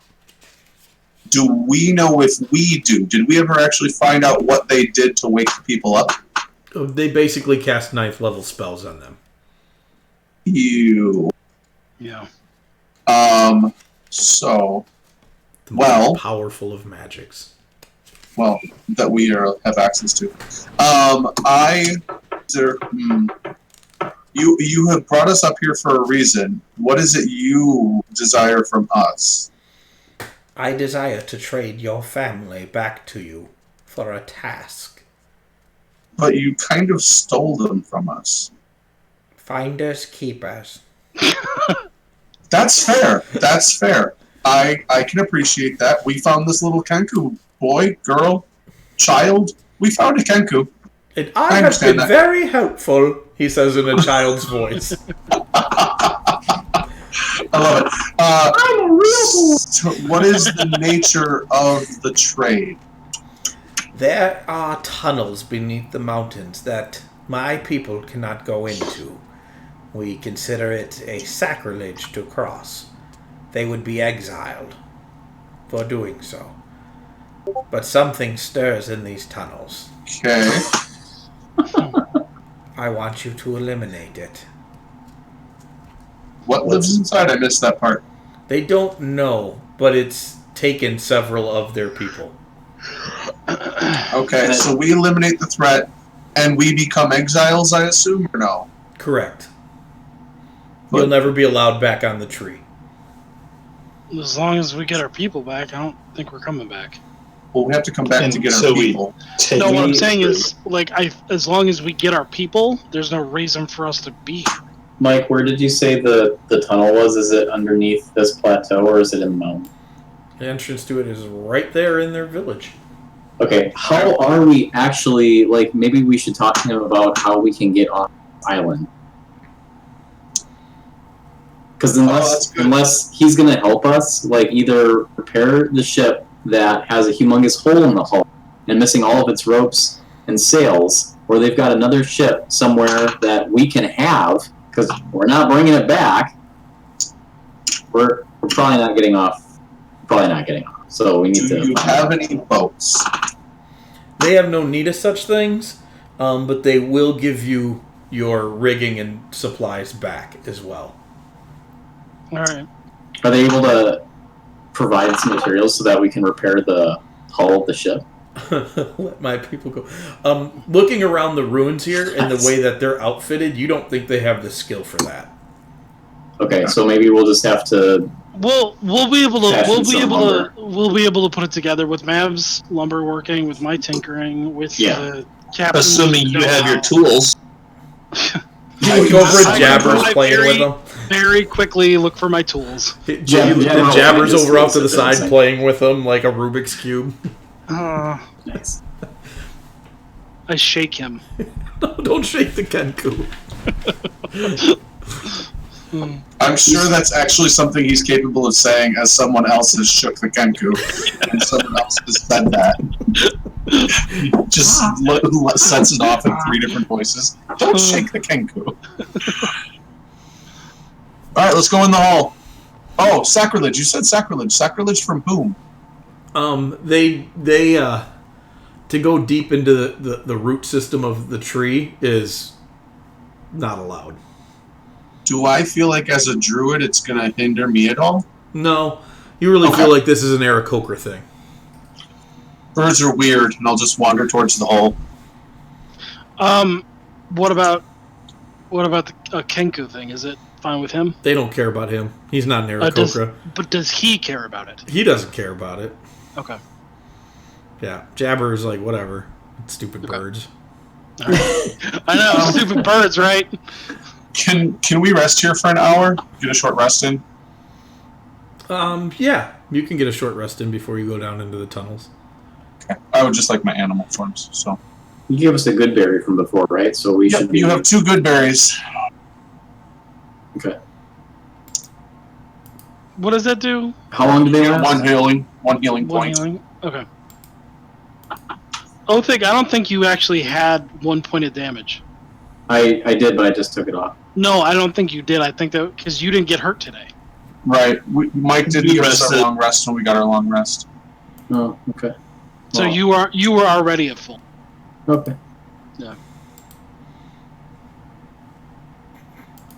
Alright, so you guys rest up. Take a little bit of time. Get your animal shapes back. And you head down into the tunnels, which very quickly become a network of masoned stone tunnels. At first, they seemed very natural, but the natural steps became stone steps, and then you end up down in this place. Would we be able to use our trading skills to get some information on these? Like who built them? No, I don't think so. Okay. They don't look overly dwarfy, but the workmanship is good. Okay. All right. So you go down, and it's probably a good quarter mile down through these tunnels, and you get to a door. Look, everybody, it's a door. I'm closing a door. Check for traps. Yeah, I'm gonna listen to the other side of the door. I'll check for traps. What am I looking at?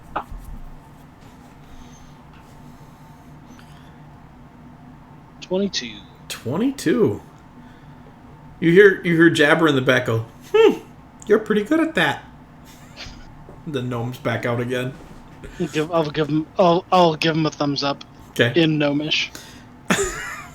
So it's a really little thumb. Yeah. You Wow. you are fairly certain there are no traps. Okay. It's just a little thumb. Yeah. Is it locked? It is not locked. Yeah, I'll open it up. It's matlocked. Oh.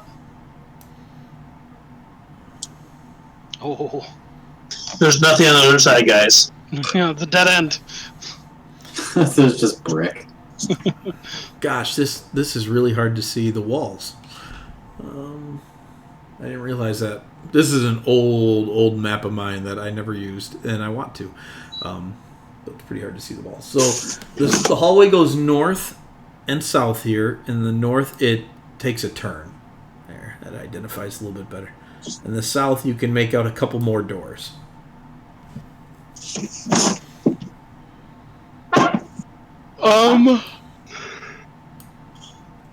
Excuse me. I will take a look at the.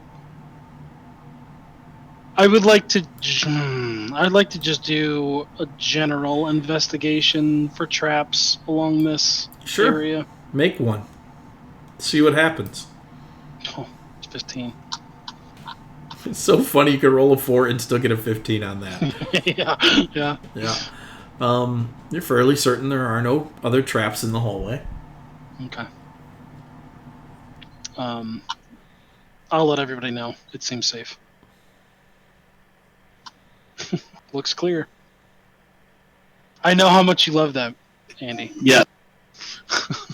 I love that phrase. I know, it's great. Which way do we want to go? Do we want to go towards the door, or Maybe just check for traps on the doors and open those up real quick and see through them.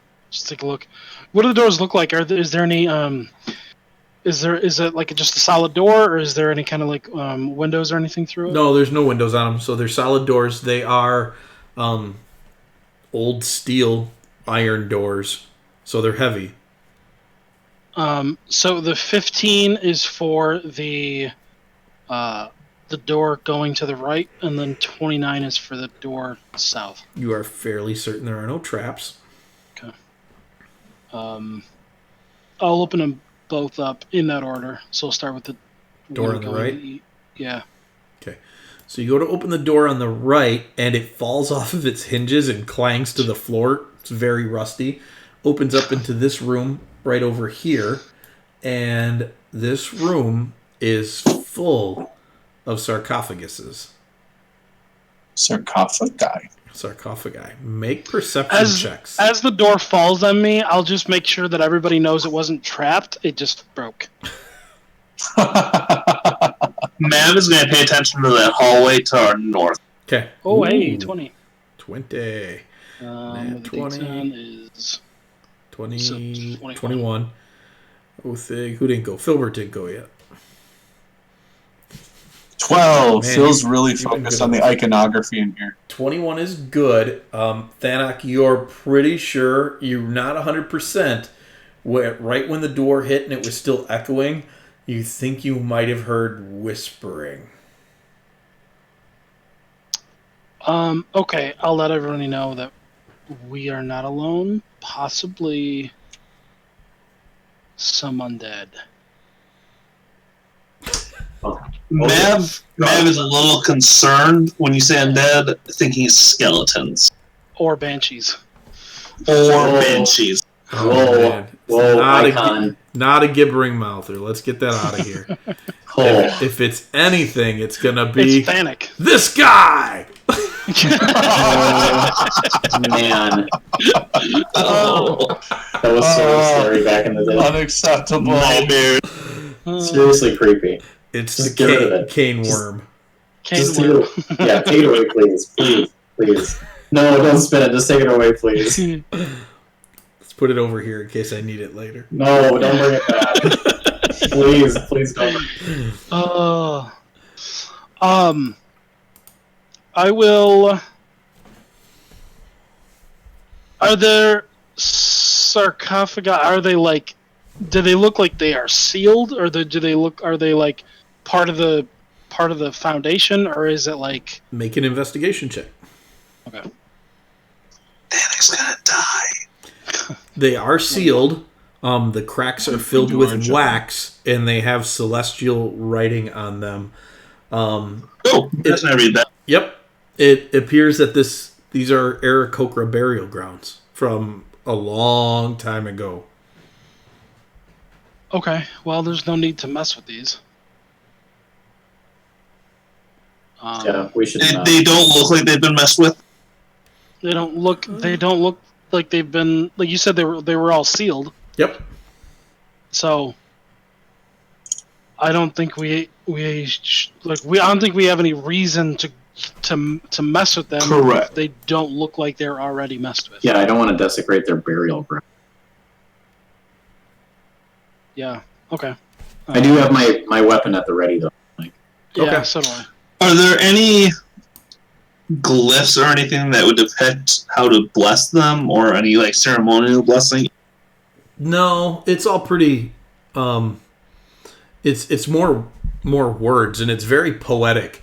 When you read it about it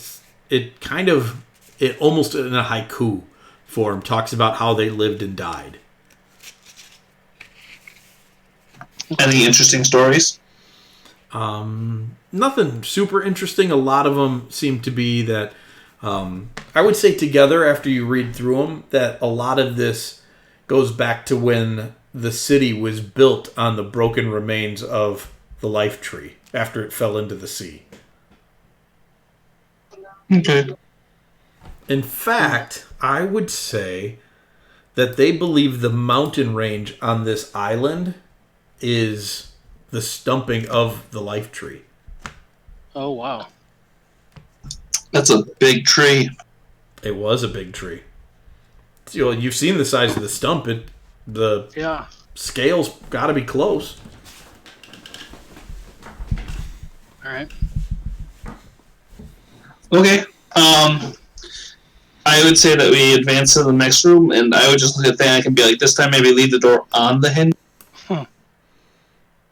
Okay. Hey, I will. Is it possible to fix that door? Yeah, that's what Probably I was thinking, not without replacement hinges, Okay. because they ripped like right out of the wall. Yeah. Can we barricade it in some fashion? You could rig it back up. You could put a couple of iron spikes or pitons or something in the wall to kind of lean it against it, so that the door is at least closed. I'd be good with that. Let's do that, and then Mav's a motive note. for that. Yeah, make a note specifically for us to. Remind them, or I will. Like, I think Othig and I can put our skills together, and we don't have to. Like, we will rebuild the parts for it, and then they can install it. They won't come down here to do that. or we can do it on our way out after we get our peeps. Okay, yeah, I'm fine with that. Okay. Yeah, if you did it for them, they might let you come back up to do that. Okay. But From what you gathered from High Windspeaker, none of his people have gone into these tunnels in like 200 years. Okay. That's what he thinks. I mean, even to bury, like they don't put any new people in the catacombs down here. No, they do not. They cremate their people now and scatter their ashes in the sky. Be unfortunate. Hey, you love that person? Come to the funeral. Oh, you are now banned. Yeah. Yeah. All right. So you're opening up the next door? Yeah. This door screeches so loud as you begin to open it that you almost have to make Banshee saving throws. Oh no. And there is another room beyond it. In this room, in the corners of this room, there are statues of Aarakocra warriors. And Filbert, Jabber would tell you, when you ask him what kind of animal he'd like to be in a fight, he makes an elephant noise, and it's really good. He's like... On it. Mav is going to walk up carefully and just peek around that corner up at the top? Yeah, as we're making very loud noises coming into these areas. Okay. You see another hallway that goes down a bit, and then it looks like it turns south at the end there. Phil, can you cast Ward over here? Or Alarm or something? For what purpose? to keep something from coming up from behind us and eating us? Sure, I will start planting some shrieker mushrooms and ritual cast alarm. Okay. What the crap is a shrieker mushroom? When you get close to it, it starts it's my screaming. alarm. Okay. It's a legit fungus from the monster manual that when you get too close to it, it starts screaming. And Yep. monsters in the Underdark know that means that there's something they can go eat nearby. Yeah, but Filbert just uses it for the flavor of his alarm spell. Yeah, no, that's cool. Basically, their defense is, hey, something's going to try to eat me.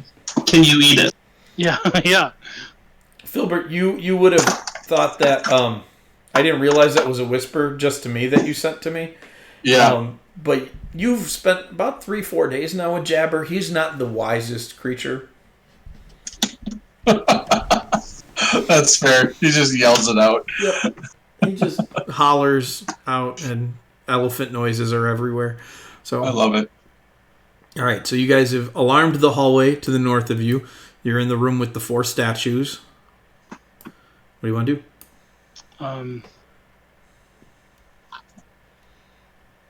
Let's examine the statues. Yeah, I'll take a look at the statues. They all, again in Celestial, tell the story of Aarakocra warriors. These are the ones who, after the sun had returned, these are the first warriors who took to the skies and found that their wings were unburdened by the ash of the air, and they were able to fly again. Okay. How hard was it? I know it was loud, but how hard was it to open these doors? They're not real hard to open. They're heavy, but they're on a good hinging system. Okay. I'm just wondering, people down here went missing. People went missing up there, and they believe something from the tunnels took them. Right.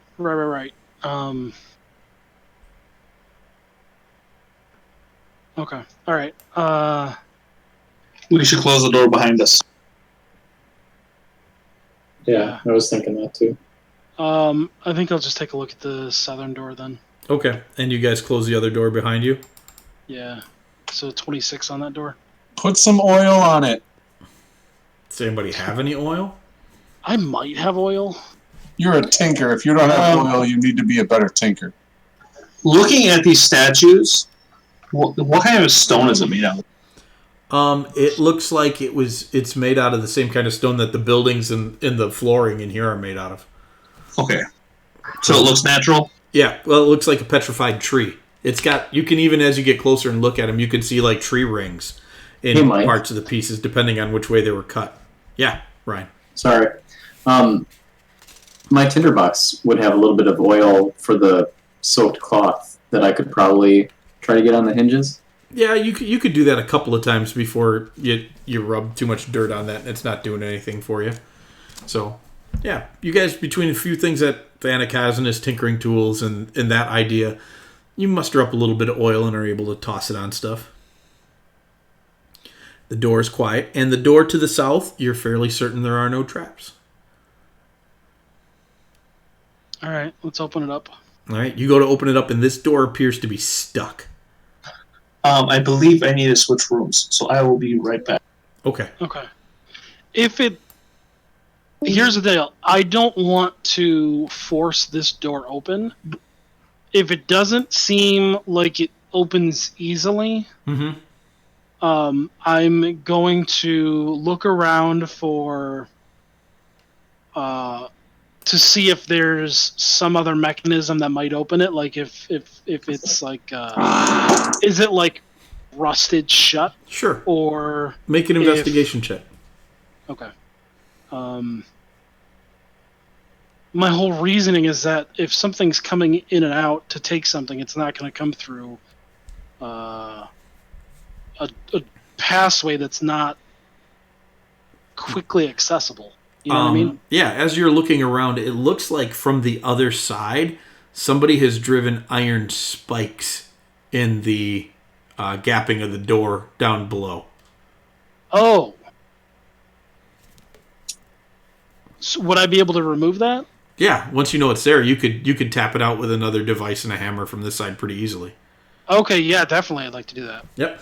So you go to work and you tap out the iron spike from the other side, and the door opens pretty easily. It's creaky, not nearly as loud as that last one. Okay. But it's still a little creaky. Okay, so I'll just let everybody know whatever we're looking for is probably down this way because it locked itself inside. Maybe. Well, what I'm thinking is that if something from in here came in, left, opened that door, took people, and then came in through that way and then stuck that spike in it so that the door wouldn't open. So that people couldn't come after it. Yeah, I mean, something definitely came this way and barricaded itself in. Yeah. Okay. So you guys move into the next hallway then? Yeah. So it wraps back and forth a little bit, and you end up in front of another door. So many doors down here. So many doors. Why did I put so many doors in this dungeon? I don't even know. I'll take a look at it. You're fairly certain there are no traps. What about the opening mechanism? Is it? It looks normal. Okay. Does it open? It's locked. Oh, can I unlock it? You can try. You may I certainly can try. certainly try with a 17. Yep. You unlock it. Okay. And I'll open it up slowly. You open it up slowly. This opens up into kind of an odd-shaped room. It's got a slanted wall in the back. Oh. Be a perfect place for a flat screen TV. It really would be. There's a door to the north and a door to the south in this room. What? Yeah. I already talked to her. Yeah. No, I didn't know that. Okay. So yeah, we'll head in. No, I don't know. Door to the north, door to the south, and that's all that's in this room. Mm-hmm. I will I'm not sure. go and investigate the north door and see if I hear anything on the other side of it. Sorry about that. Yeah, not a problem. I don't know how much of that you even Go heard. ahead, Filbert. Make a perception check. 17. 17. So, that's really funny. On mine, it says 12. Yeah, it does say 12 for me, too. Yeah, mine too. I'm looking at the wrong thing. I'm scrolled up. It's Thanak's roll. I don't actually have my roll on my screen yet. You got a 12. Thank you. You're welcome. So you are listening at the door, Filbert, and as you're listening at the door, you hear something on the other side, and it sounds like something scratching on the door. Just once. Like they put their fingernails at the top of right where you were listening and scratched down past your ear. Oh, I don't like that at all. Awesome. I really, really, really hope Jabber says that later on. I don't like that at all. I don't like that at all.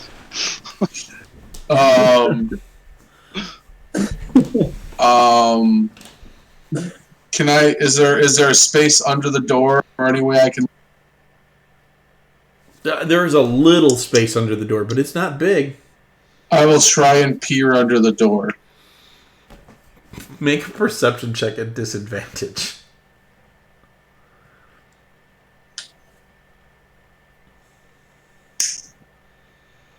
Oh, that's really good.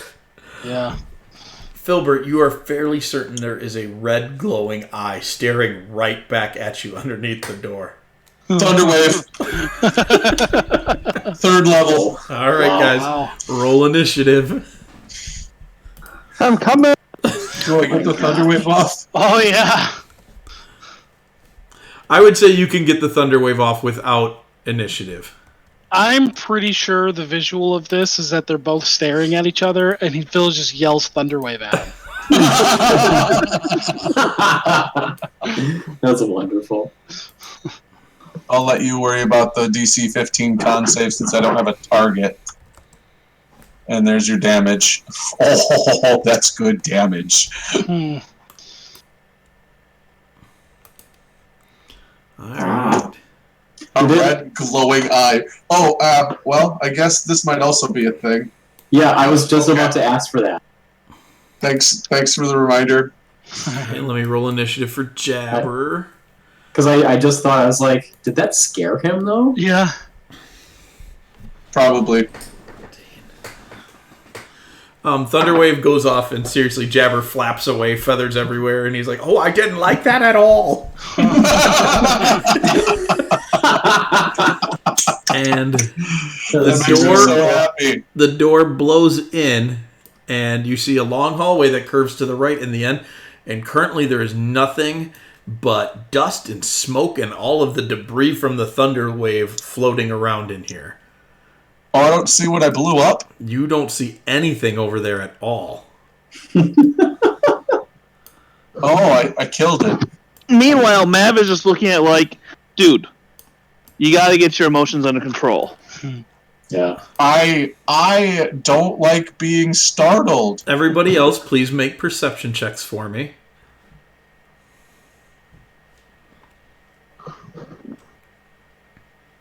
I also don't like that I got a natural 20 and Phil still goes in front of me. You should get alert. It's a great feat. Yeah. Maybe I can just start scaring you more and you'll learn to be paranoid too. Othig got a 4. Thanak got a 10. Mav just connected, so he's not in yet. I'm going to roll for him. Do I get a perception check too or no? You do not. Oh, Mav's good. Okay. That's plus 2, 17. Mav, you notice that the dust is moving really funny. I'm going to shoot the dust. Well, It's not your turn. this is where we're in. Are you going to tell us that it's moving funny? How do you know it's not my turn? I will inform the group that it is moving funny. You got a 7 on your initiative. Yeah, you go last. Wait, no, nobody rolled for him for initiative. Mike, can you roll initiative for him? Oh. Oh, that's from before. That's right. Yeah, he's still on his before. previous initiative. He got an 8 plus things. I think it's an 8.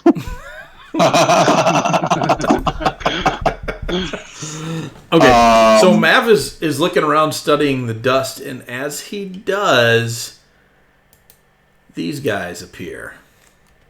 Oh. Well, You guys, can you describe it? I'm not in yet. Oh, you're not. they're vampire spawneds. Aarakocra vampire spawn. undead. Mav does not like undead. Nope. Like, he's just kind of flat out put it out there. So yeah, you but watch. they're not skeletons or banshees. So With the track record of undead, yeah, it doesn't matter. we're about to be afraid of vampires. So as these Aarakocra form in front of you out of the air, they coalesce into a form, and their wings are tattered and kind of ratty looking. Their claws and talons are extra long, and their beaks are serrated. Where normally, like a normal humanoid would have fangs as a vampire, they have a serrated beak. Oh, Yep. their beak is fangs. And so, Filbert, you're up first. Filbert is going to move right here. And he is going to cast Daylight on himself. Yeah. Nice. And then he is going to turn into a giant constrictor snake. And now he is a glowing giant constrictor snake that is coiled amongst all of this You do not stuff. have room in this room to become a large creature. I figured if I was a snake, I'd be able to, but okay. Yeah, okay, I'll give that to you as a snake, but you will take up the last of the free space in this room. Okay, so nobody's moving. Yep. Okay, I can accept that. And then, so shedding Daylight for 30 feet, and I'm a snaky snake. Do they take damage from the Daylight spell? I don't know. Yeah, I do. I'm looking it up real quick.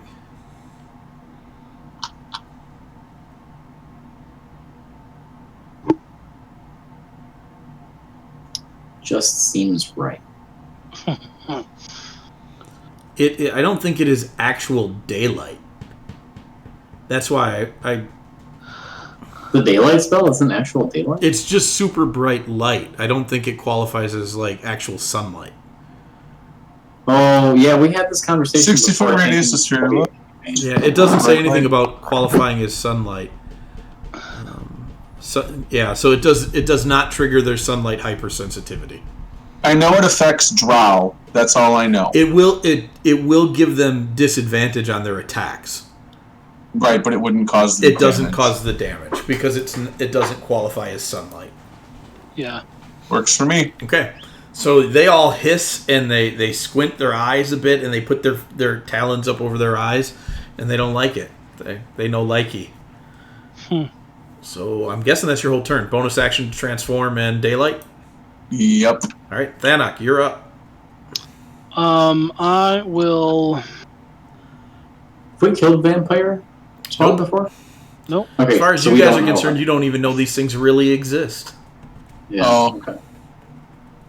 I That's will true. go after number 1. No, that's a No, nat you one. won't. That's brutal. You guys don't hear the movie in the background, do you? No, Mm-mm. Okay. It is the exact same thing I did last time. it is. It is. With the 7 for recovery. Yep.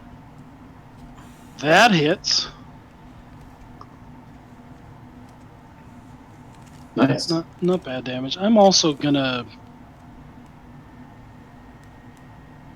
action surge because I don't like that miss. 17, 24. That hits. That definitely hits. And does it look like? Yeah. And yikes, that one misses. All right. That's my turn. That is your turn. So they have disadvantage. Hey, Fennec and Othig, you should increase your max HP by 5 and not just use temp HP. I'm using temp HP specifically because I will get what my. Yes, and I know I can't just do math, but Okay. just don't ask me to do math. That's Then all never I'm mind. asking. I'll just try to remember I can heal you an extra 5. Yes. All right. So Othig, that vampire is going to miss at you, and it misses with its claws, so it doesn't get to attempt a bite attack. So it will attempt a second claw attack instead. Oops! Stop dragging the combat tractor around.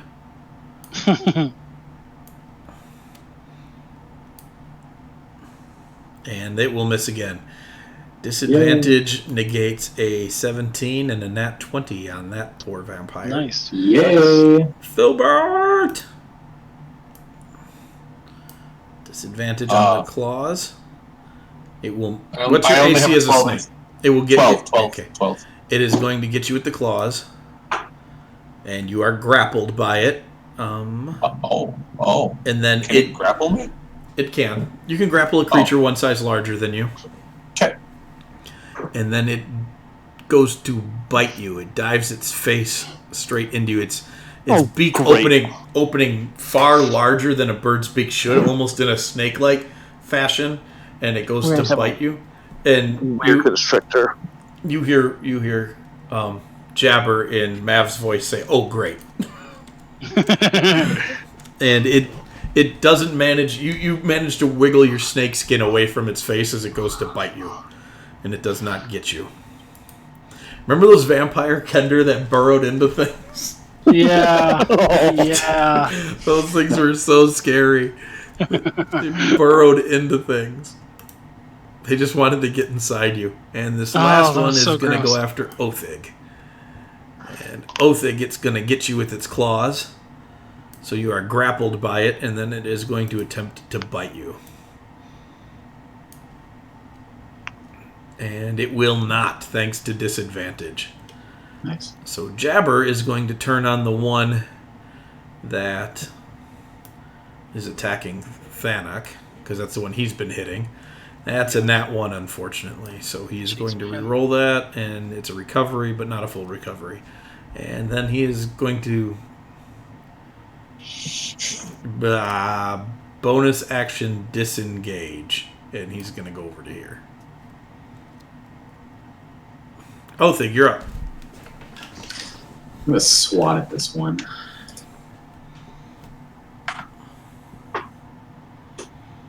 Swatty swat.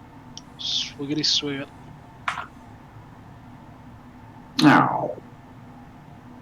So you hit it once. Ah. Yeah, that's all I'm gonna do. Oh, you didn't get it. You got it once. Your first attack. Yeah. Yeah, I rolled damage. Oh, I missed the damage in there. All right, Mav, you're up. Mav feels like shooting some radiant spears.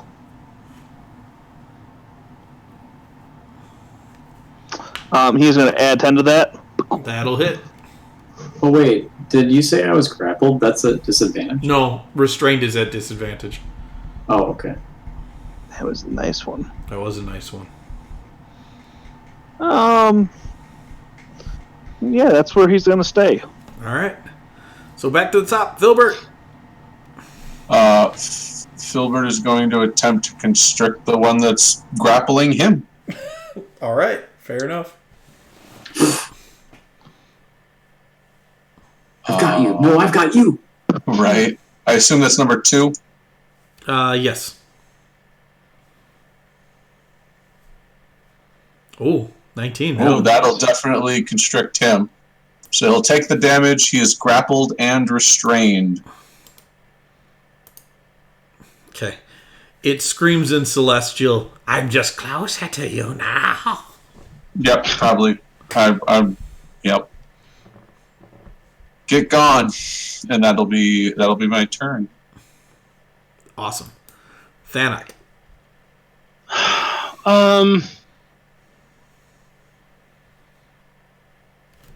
I will.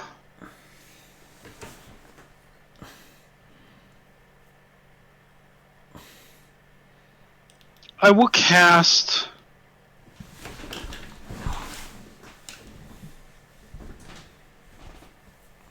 Brilliance on Jabber. Oh, okay. So he can get some advantage. Get some. Mm-hmm. And that's my turn. Okay. Let's see. Vampire does not heal because it got blasted. So, Does Mav recognize that? I would say not yet. Okay. Yeah, Since nothing else has. Yeah, I shouldn't have said anything, but you haven't seen the others heal yet either, and you've never faced a vampire.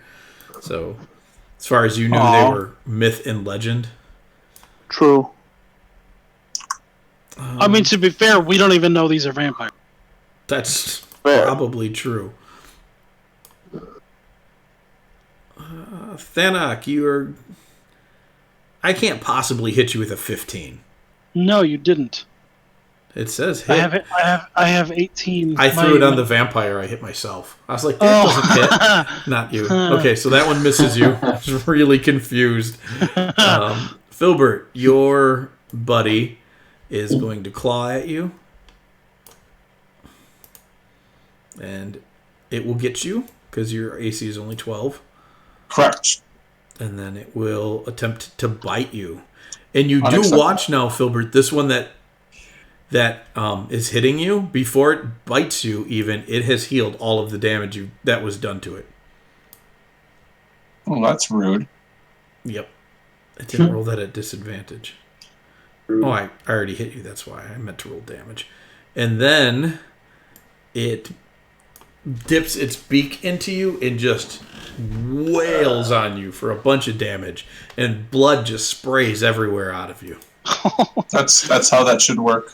Yep. It's like we're watching Kill Bill or something. Well, and you watch it pull back, and it has a huge chunk of Filbert in its beak, and it's like just gurgling it. Oh, That's disgusting. And then the next vampire, you guys do watch it heal, and it is going to attack Othig. It's going to miss. Let me just make sure it doesn't critically miss. It does not. And then it is going to attempt to... It already has you grappled, doesn't it? that's what you said. Yeah. So then it's going to attempt to bite you. And miss. Jabber is up, and Jabber runs right between Mav's legs, darts around, runs between Othig's legs, and just screams, "You're gonna get it!"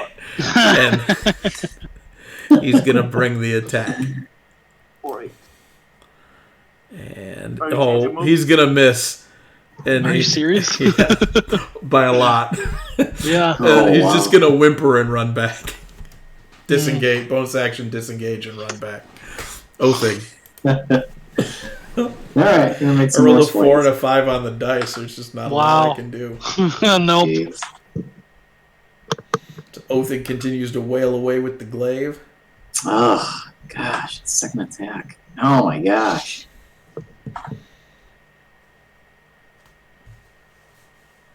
That was to the Yep, that was to the one. I got you. So Othig is unable to do much to penetrate this vampire's defenses. Mav.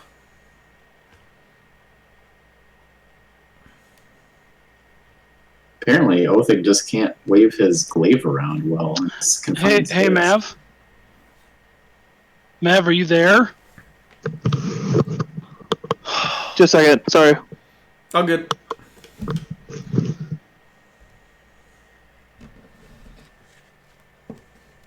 I knew he breathed like if I have to be.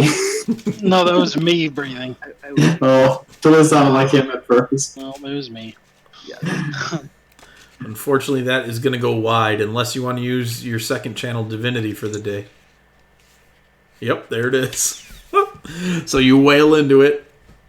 Mav, you got to use your own advantage and you still missed. Oh, you didn't roll with advantage. That one hadn't been hit yet. You can do another movie. He's not even listening.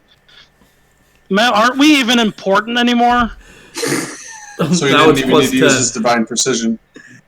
He did need to use it, I think. Hold on, because it 23? added it. That's not the real roll because it added divine precision to it. He still It would have misses. been It'd have been 13. 13. Yeah, Yeah. he still would have missed. So the divine precision goes off. Yep. Okay. I would do a different movie. Do you have? So Mav, we're not listening anymore.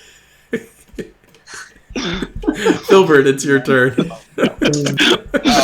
Filbert, So doesn't like the way this hurts so much. Yes. But he doesn't want to not. He's just gonna bite this thing because it's a snake. It is restrained, so he has advantage on the attack, which is the reason he constricted it. Nice. If you bite a vampire, do you become one?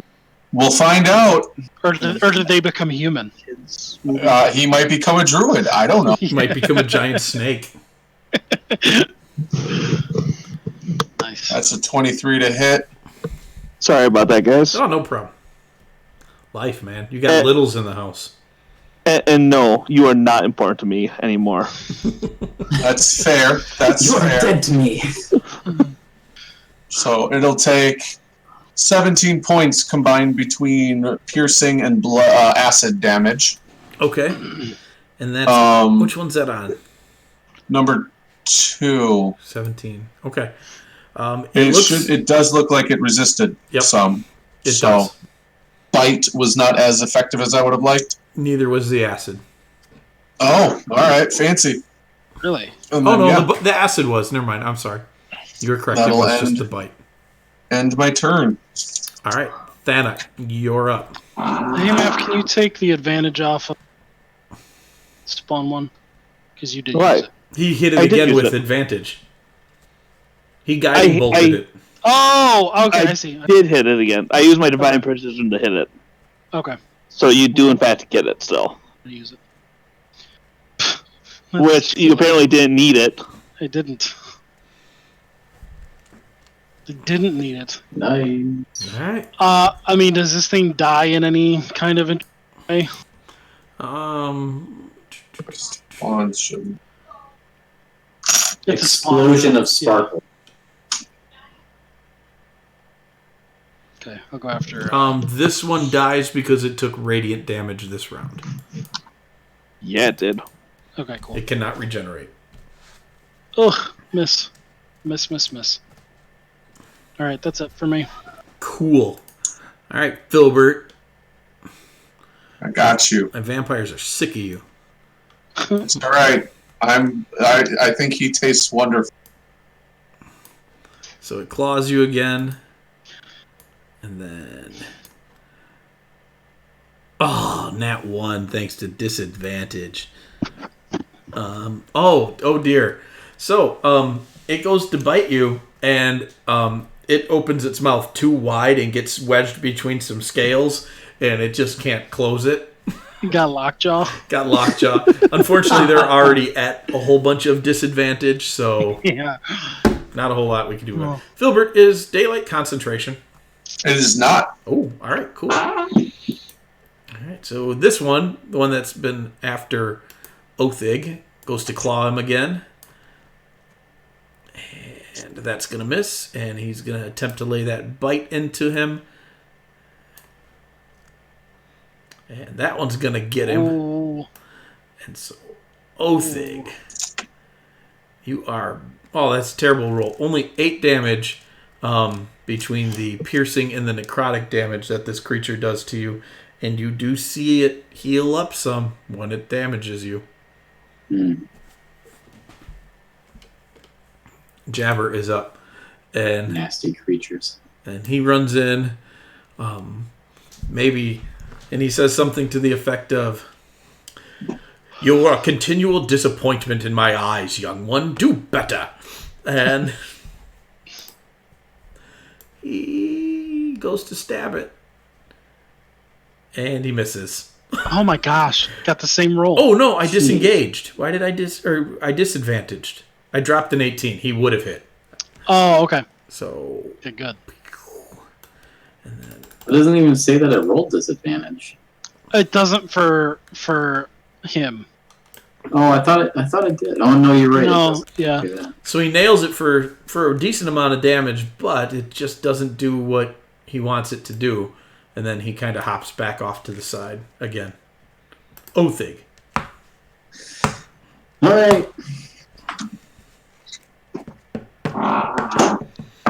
Othig, do you know you haven't had a critical hit in like 3 games? Yeah, I know. I'm aware of that. I'm very disappointed by that fact. No, it's terrible. Oh dear. Oh my gosh. Oh. I gotta tell you, I am like Found not that enjoying critical. The misses are just like way Yeah. it's ridiculous. Oh, there it is. Oh, there we go. There it is. No, the problem is that it's always on the butts. That's not good. That's Right, but it's still with the thing of banishment. Is this thing from here? This thing is from here. Ah, bummer.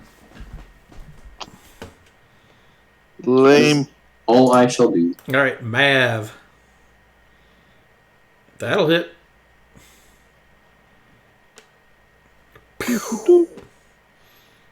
Oh, that was terrible. Kill That was it! not good at all. 2 1s and a 2. But it can't heal this round, so that's good. Filbert. Is Mav picking up on that yet? No, probably not. No, because No. the only one that you previously hit we Never killed healed. just normal. It never healed. We just killed it. Yep. So far, it looks like, based on what we've seen, they are only healing when they bite. Yep. True. And the other one didn't bite, so... So I'll just keep chewing on the one that I've got in my mouth. So can I try and swallow it? Sure. I have a question that may make this... No, it might make actual difference for... Okay. His damage, is that considered magical because of Not the yet. gloves? Wait, when are your attacks considered magical? Isn't that like soon? 6 or 7. I think it was level 6. Oh, You're then- level 7. But wouldn't it be considered magical anyways because the pendant, whatever, is giving him acid damage? No. Okay, alright. But I think you're right. Whenever his attacks might be considered magic. I believe they are. Primal Strike. Starting at 6th level, they count as being magical. Okay. I need to go through and put magic in all of these. Probably. Yep. Or you can just roll off and I can do the math for you. It's fine. I don't mind doing it. Okay. Go back. Gosh. How much damage do you think you've done that we halved? I think you only hit... 3 I think you only attacks. hit... Yeah. All right. I am just going to go ahead and apply 15 more damage to this guy. I think that's probably close to where Seems we're at. accurate. The last hit was like 10 damage. So it would have been... Half of that would be 5. Yeah, Yeah. So times 3. Yeah, 15. Let's do that. Thanak, you're up. Attack. Do it. Okay. Attack. Is it Ooh. comma or semicolon, Thanak? It's Comma. comma. That was a good swing. Oh, that was a pretty good swing. That was a good swing, too. That was alright. All right. So, Filbert, this one that's just eating on you, it just doesn't want to die. Yeah. Most things that you hit usually will die. This Yeah. does not. So it misses you with its claws, and then it rears its head back. It's flapping around on its wings and tries to get you with its beak, but it just can't. It's just it's on the struggle bus for real. That poor guy. Struggle bus. Struggle bus. All right, Othig, let's see if the one fighting with you can do anything after you just bashed it in the face. 17, not gonna cut it. The claws, and then the bite. 18, he's gonna get you again with that bite. Jeez. You But- must taste real good. It does not heal this time. It does manage to get you for 19 damage, though. Oh, Yeah. ouch. Well, that's a good one to not be able to heal from. Yep. Yeah, well, that is. Yeah. Jabber runs forward and just sighs. It's just a long sigh. Oh no, he's deflating. And well, he'll hit, but not a critical. Oops, I did that wrong. Is there a space after piercing, comma? No. No. No. Actually, I think it works with it. It but probably works either way, but I don't ever put a Yeah. space. I'm pretty sure I've had it work either way, but I just don't include the space anymore. Jabber puts that one down. And again, it will not get back up. Nice. He's dancing Fantasy now. Grounds. He's hooting and dancing. Othig, you're up. No. No? No. I'm sorry. No. No, I didn't say no. I said oh. Oh, But I heard no. Yeah, so did I. I can't reach that, can I? Can I shoot with a range attack? you could. Okay, but I can't get melee. Correct. Okay. Well, no, you can, because you can He's move into a constrained. friendly space. He is restrained. You just can't So- end your turn in a friendly space. So, because you have reach, you would be able to get to it. Can I move on the other side of the vampire spot? No, because you No. can't move through its square. Okay. So, well, that's fine. Then I can get melee and I'll just move back to, like, right here, we'll say. Yeah. Okay, great. You do get advantage because it is restrained, Oh, good. which I didn't apply to it. Oh, there's another crit. Good. There's a crit. Yeah. Oh, good. It's a good one. Does it have disadvantage to dexterity saves? It fails them restrained, it automatically, I should. believe. Yeah. Restrained, you Excellent. fail them automatically. Pretty sure. Might just be disadvantage. I don't know. I think because I think you auto fail him. Oh, that should not be. Oh, I did the same thing. Those butt swings should not be partially resisted. Okay. I will add some more damage to it. So that will be... Alright. He's there. Honestly, Ryan, you should just put magic on that because when's the next time you're going to swing without it? Yeah, I'm probably not going to use my regular glaive, so I'm going to do it right now. Yep. Alright. Thank you for reminding me the second time. Mav. I am double checking restrained real quick. To see if it's auto fail. Yeah. Restrained, petrified, restrained. Disadvantage. So he has disadvantage on this roll. Okay. It Doesn't will matter, he failed. And that is radiant damage. Okay. Sounds good. Filbert! I'm going to bite him again. Bite. Oh, sorry. Please, that. Oh. What? Apologies. Othig smacked my monster. Yeah, sorry. Oh, drop that one. And was not resisted. How wonderful. Bitey, bite, bite. Yep. Thanak, you're Um, Oh, what's up? no, that's all. Okay, Thanak, you're up. And I can see him from this angle. Yeah. Oh, I'm big. Can I turn him towards the group? He's kind of in your square at the moment, so... Okay. I was just trying to keep them from having to dance around too much. With the way they're all positioned and the way you're filling that weird corner, I'm going to go with no. Oh, okay. Dancing. Oh, is that an advantage? It is. Advantage.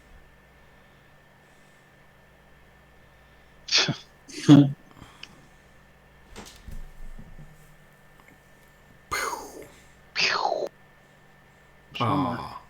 Pew pew. Ugh, really? Jeez. Super lame. Maybe you'll hit it if you chase it for 6 months. I know. Mm. That's Sometimes you need 6 miles to be able to hit it. yeah. That's why it took 6 miles. It's like, how long did the fight go on? It went Are on those for ranged 6 attacks, miles. Santa? Those were yeah. You have advantage. It is restrained. He rolled with advantage. Oh, Yeah, I gotcha. rolled. It's- Yeah, I rolled 4 separate times. it just rolled twice. You're bad at this. Yeah, I know.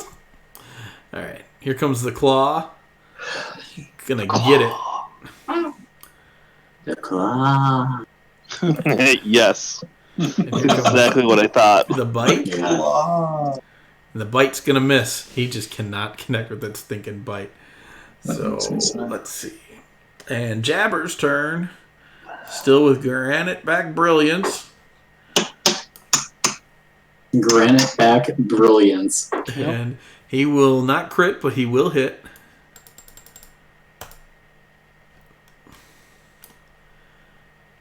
And he kills this one too. And then you hear him mimic Othig's war gong with his voice. Yeah. It is like a perfect impersonation of the war gong. It's Oh, awesome. that's beautiful. And as that last vampire spawn dies, you hear a screaming, like roarish sound coming from the south through that door to the south. And I think with it being 9:21, that's where I will leave you guys this week. Yo. Good deal. All right.